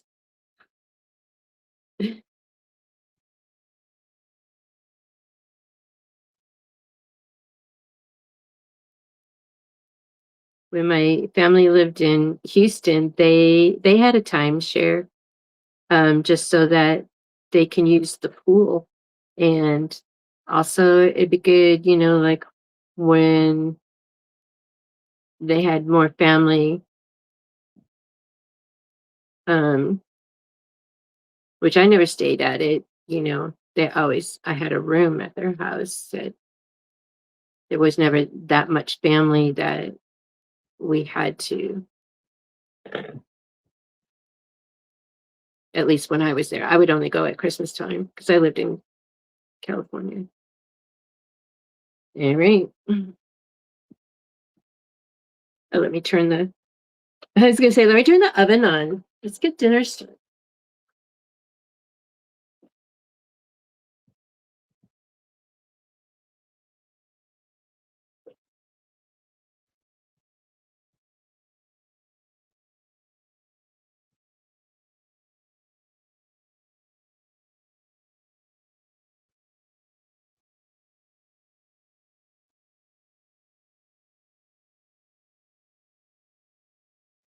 Yeah, well, good luck for you. Um, it sounds like the VFW, would that be inside or is it still outside, Jennifer?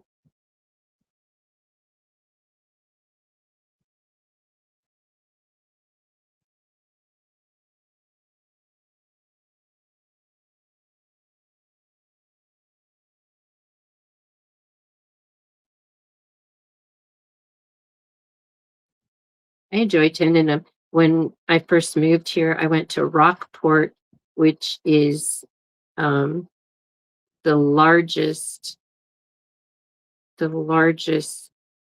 like flea market, I think they call it. Um, so it's 4 hours away from here, and um, so my granddaughter, she went with me. I got us a hotel, and it's because so we didn't have to, so we can like get in $5 extra for their ticket. Okay. Um,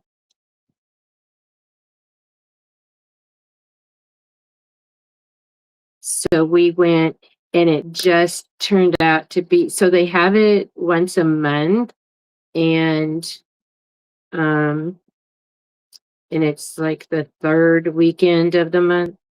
And so we went and enjoyed ourselves, and um,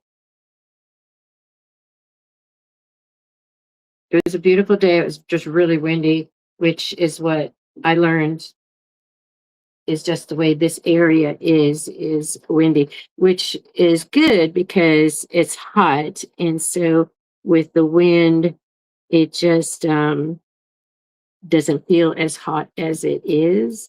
But with my hair, um, it's just all over the place. So I have to wear a hat, but then I have to hold on to the hat. All right, so I'm going to press all of these, and I'm going to press this one again, even though it has, I still have to sew that. Oh, because when I did this the other night, I ran out of bobbin thread and I put in a white one, and then I like remembered, oh yeah. And it was fine when I was stitching this, but it wasn't fine when I was doing the in the ditch, because then it was white on the back. So okay, so I'm gonna press these. Uh, um, wait.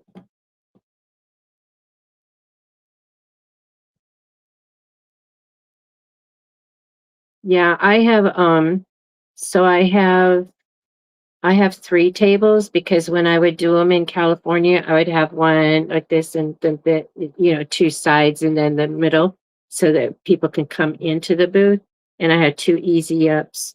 And well, I had a blue one which I use for camping, and then I have the white one, and the white one has a back and then the sides that you can use, kind of helps with the wind.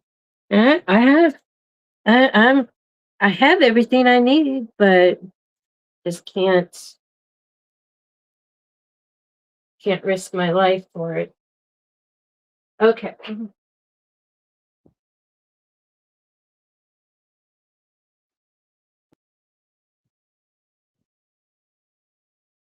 I should say I can't risk my health.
Okay.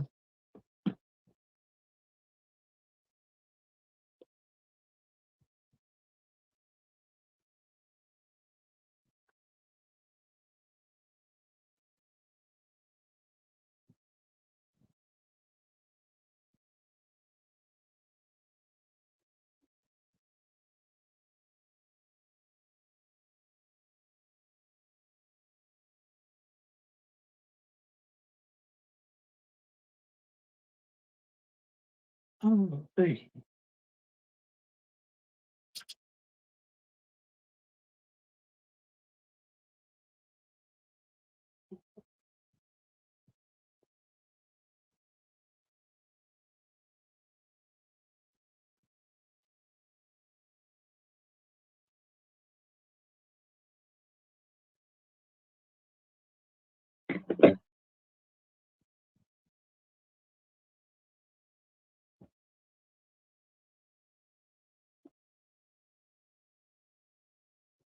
Final step, y'all.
Oh yeah, I'm going to have Cricket do the writing, but I'm going to write out suggestions of how to use these blocks, for teaching colors, for teaching to recognize matching.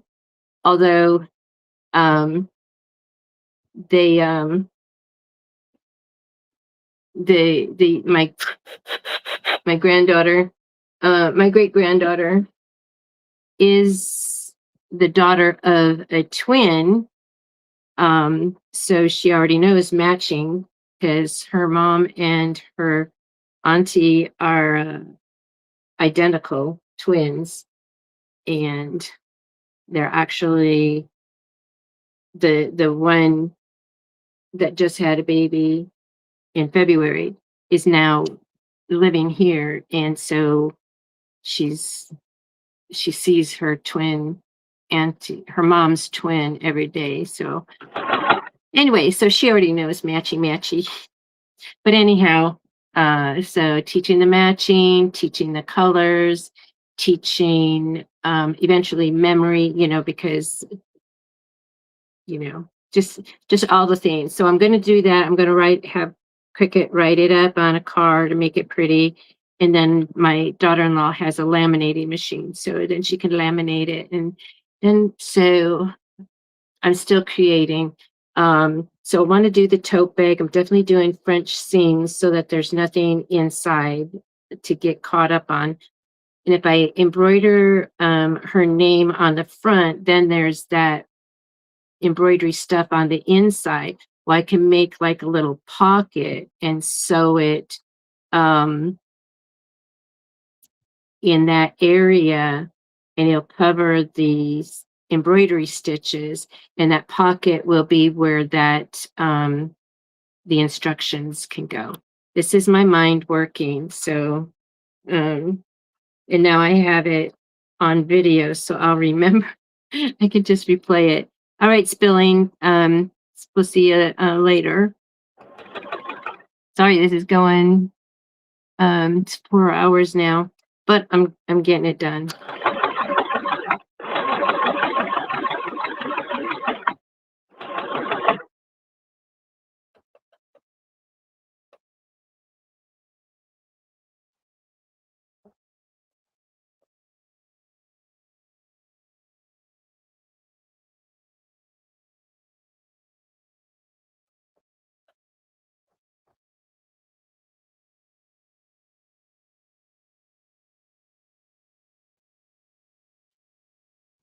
Hey, Tanny.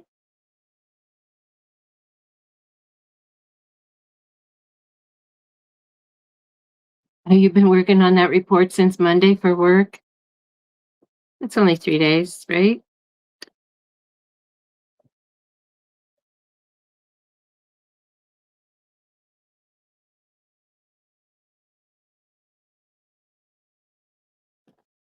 Okay. So this is one completely done. Oops, here's the camera. Um, so I stitched, which then seals that, it seals wherever it is that I had. So that's one. And then here's the matching one to it. Yeah, see, I just like that so much better than having to have an opening on the edge.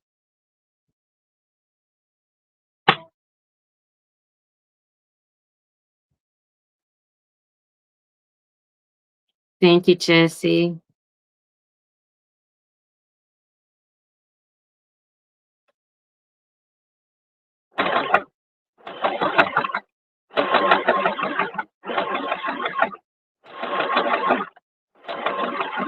I'm excited to be able to get this done because then I can work on this purse thing. I have to practice it. The purse that I want to do, that I'm going to be using. Oh, sorry, my back is spazzing.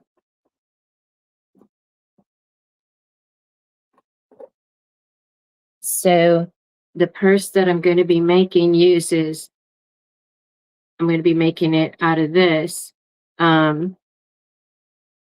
It uses, sorry, let me see if I can get it in the camera here. So it uses both of the fabrics on the fronts and the backs. So that's what I want to do. But it's not in English and I don't know centimeters. So, and then I was just like, you know what? I know the concept. I do designing. I create patterns. I'm just gonna like figure out what I finish size I need and do it. So I just wanna I have other fabric that I'm gonna do a test on, and then I'll do that one live. I'm excited about it because it's like you can change the size of it just by changing the size circle that you use.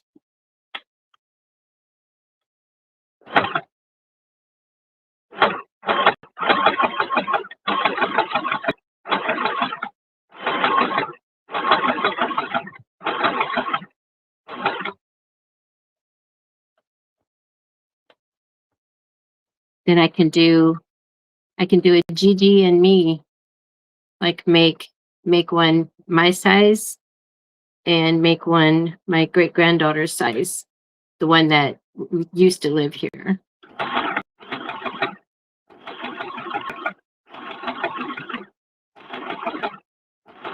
She has a birthday coming up, and red's her favorite color, so I'd have to get some red fabric.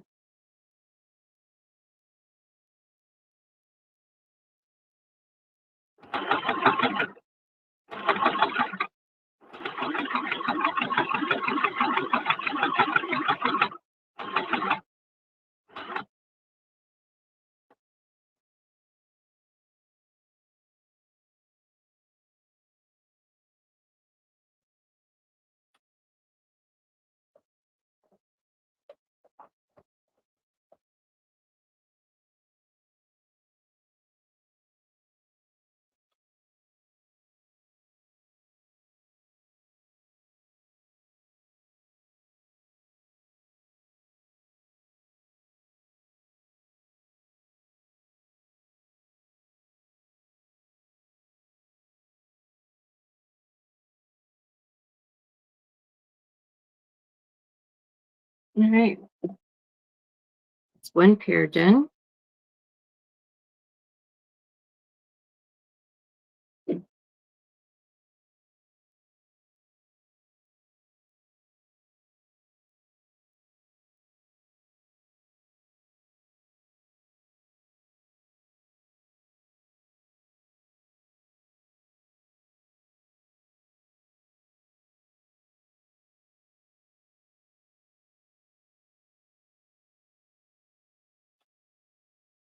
Marilyn, you're back. What do you put in your gumbo?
Oh, goulash, goulash.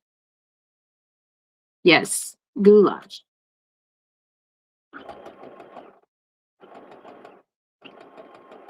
Started with a G.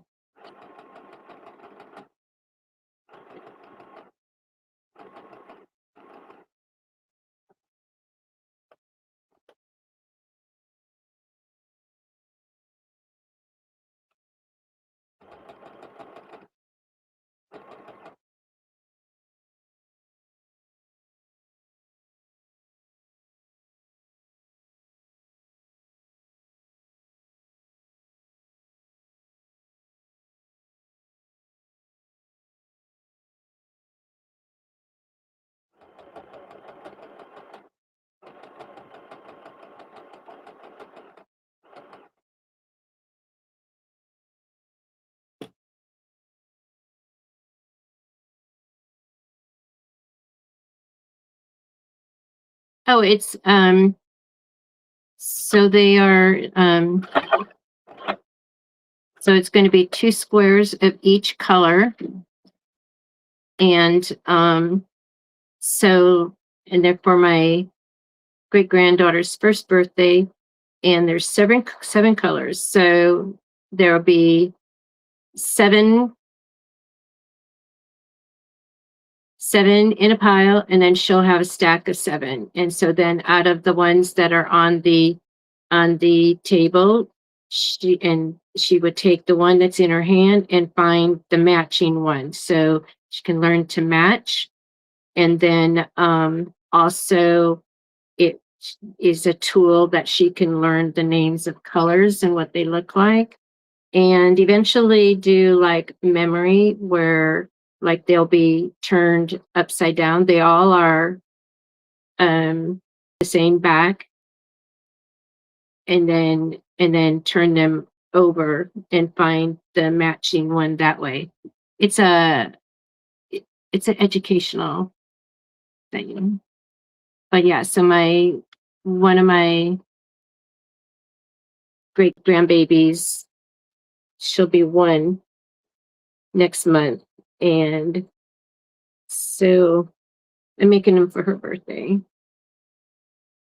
But I have an order for them, and that person needs them for um, their elderly parent to use as a game for them to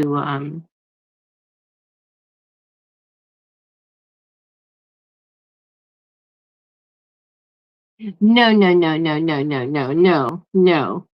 They're not coasters. They could be used as coasters, but that's not their purpose.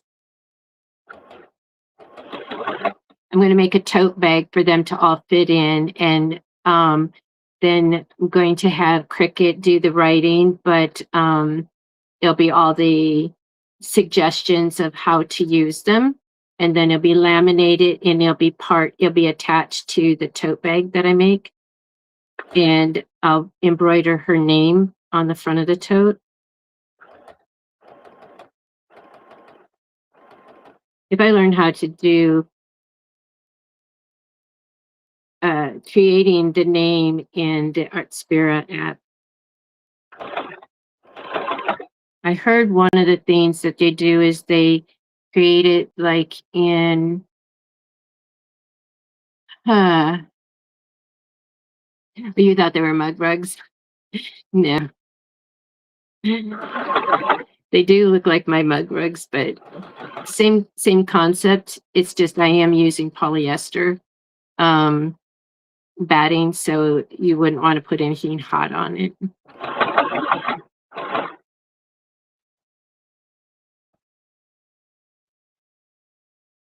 You wouldn't want to put a drink on it either that would have condensation, because then the moisture will be in polyester. It's cotton fabric, but it's polyester batting.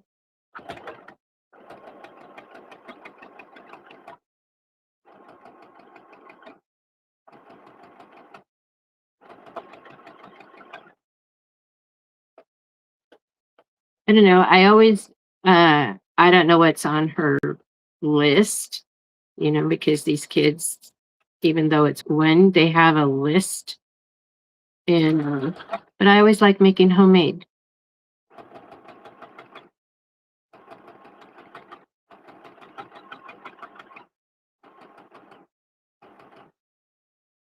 And so this is twin B's baby.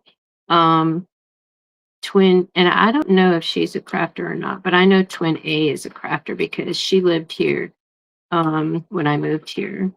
And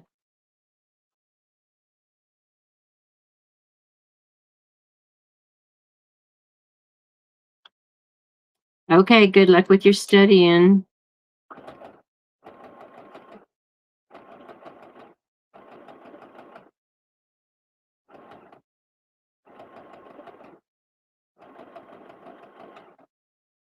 Yeah, normally my Wednesday show isn't this long, but the numbers keep increasing, and this way, by staying live, I'll actually get it finished today.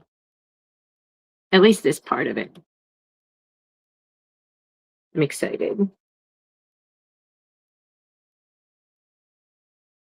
Oh, so as I was saying,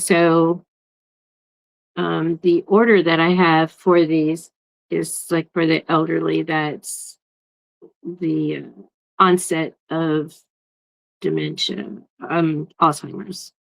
So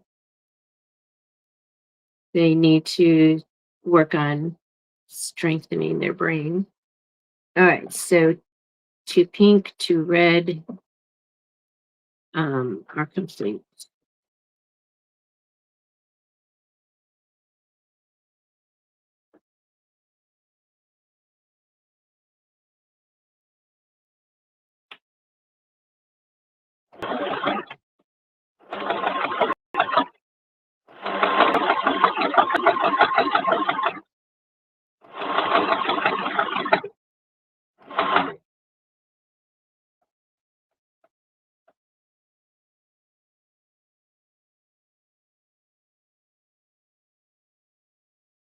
Yeah, I can imagine. I have to shut everything off if I need to focus on something. I mean, not that because I don't have TV, but I do have the laptop and I watch videos on it.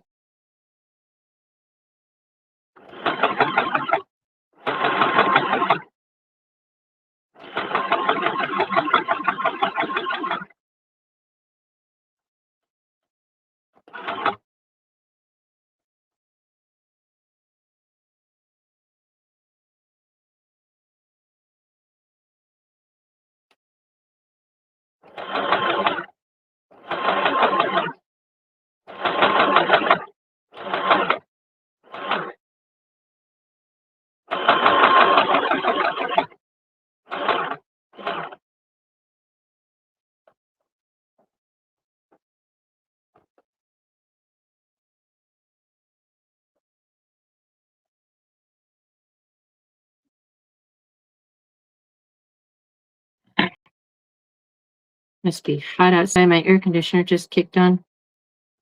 I have it set for 80, so it won't come on.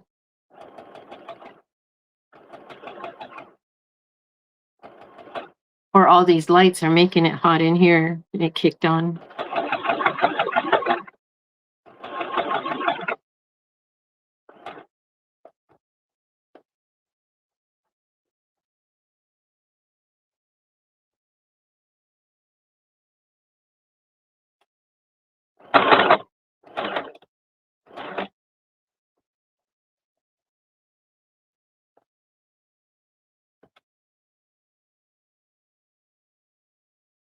Okay. I'm not sure if 755 is coming on tonight or not. Um, if she is, and if I'm still up, I'll be in there.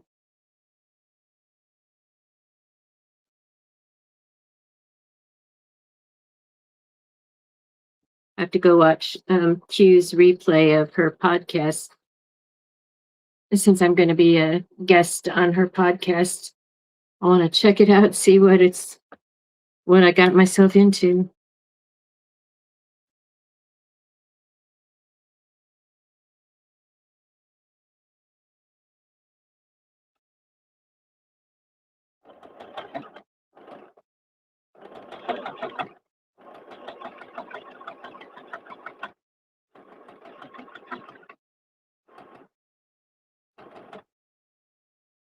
Bye, Keisha. Thank you for coming in.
Thank you again, everybody that's here.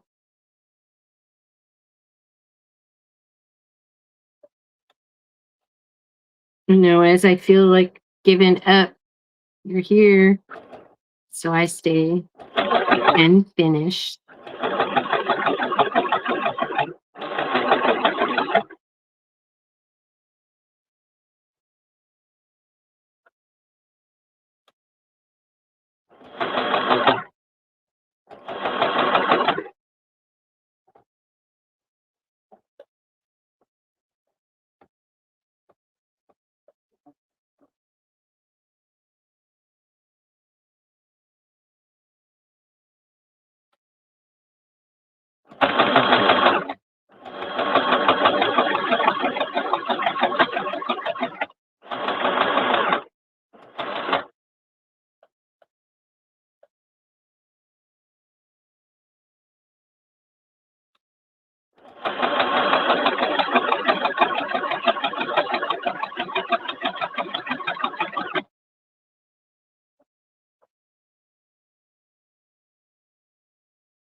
It looks like my bobbin thread is running out. It's hard to tell because you can't see in there.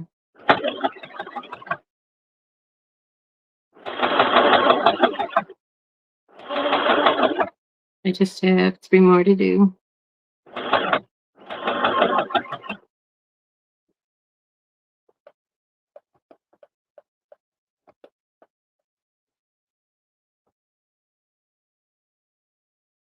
Then I can figure out how wide a gusset I need to make for the tote.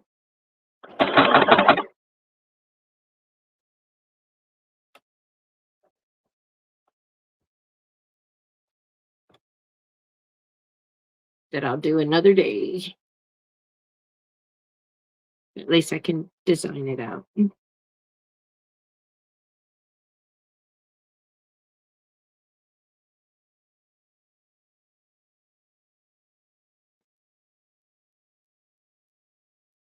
Sorry for all the dead air, but when I'm sewing, there's the noise cancellation and you wouldn't be able to hear me.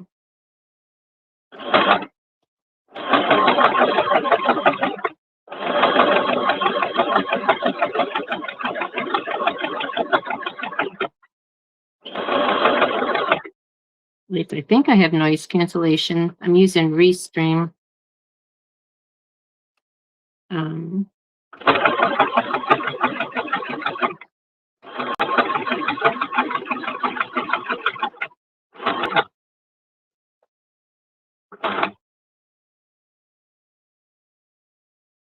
I have both StreamYard and Restream, the free versions. So I just kind of split up the time between the two.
Left.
Last one.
Yeah.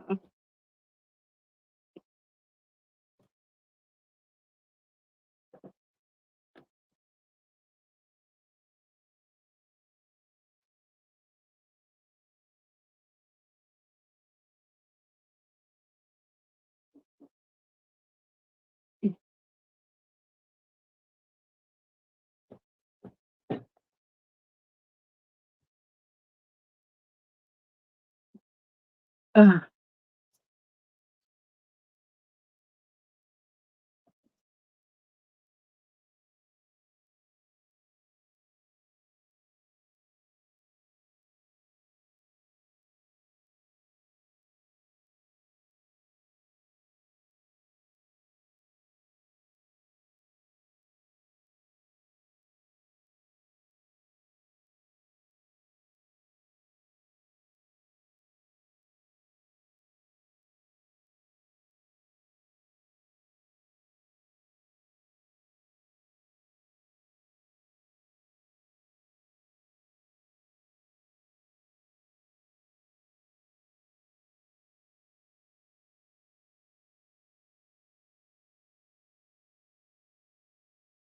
okay, so we have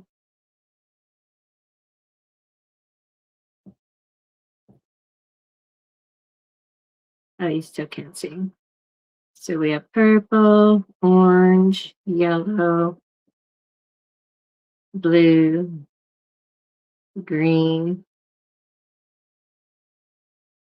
pink, and red.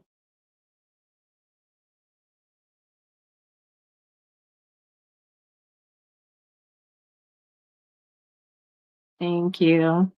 So there'll be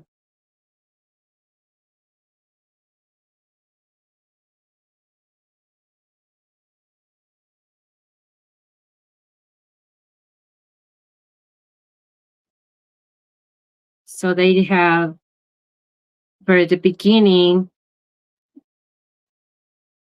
um, is they'll just lay these all out and and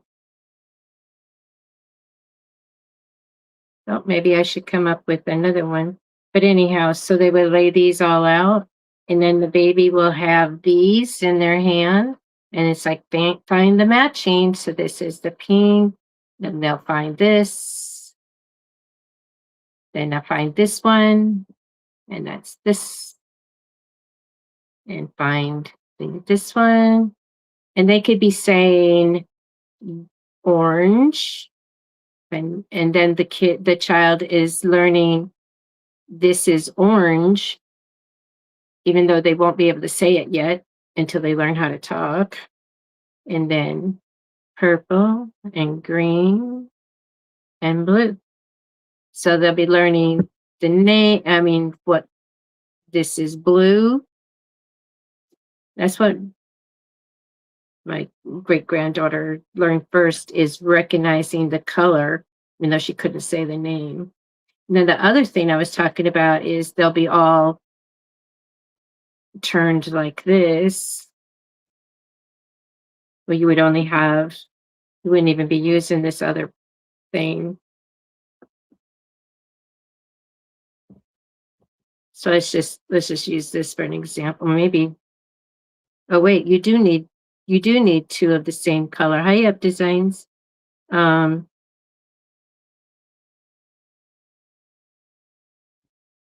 yeah, you would need two of the same color under here. Um,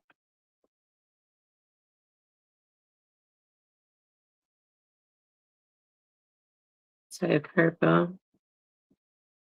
I'm not cheating. And I need an orange. I'll just put a couple of them. I mean, I'll put three of them out here. So yeah, there's purple and need a blue.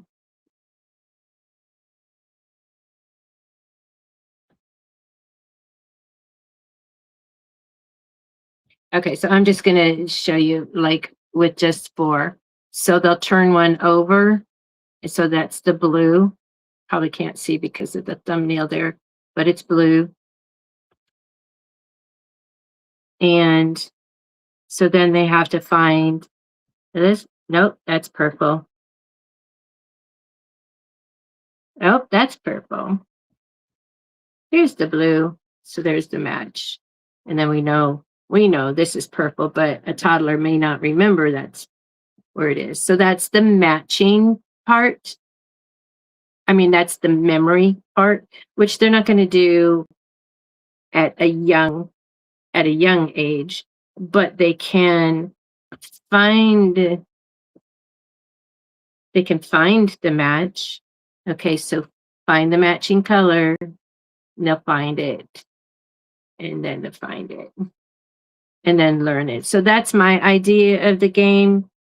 And of course I'll have it all written out and laminated so they can keep it for good times. So um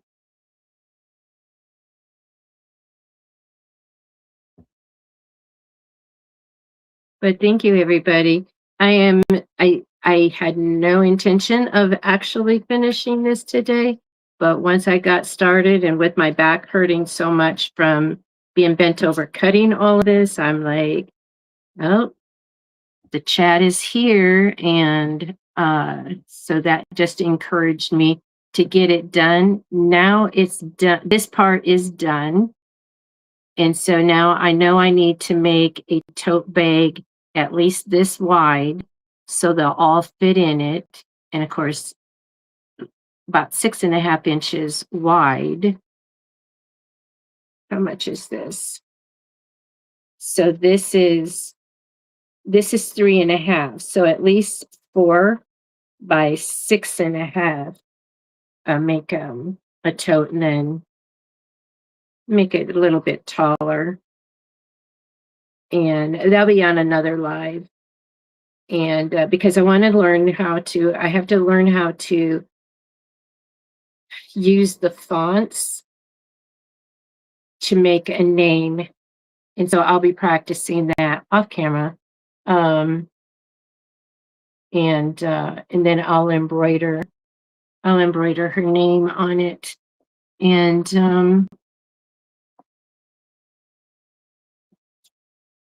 so anyway, okay, thank you, Jesse.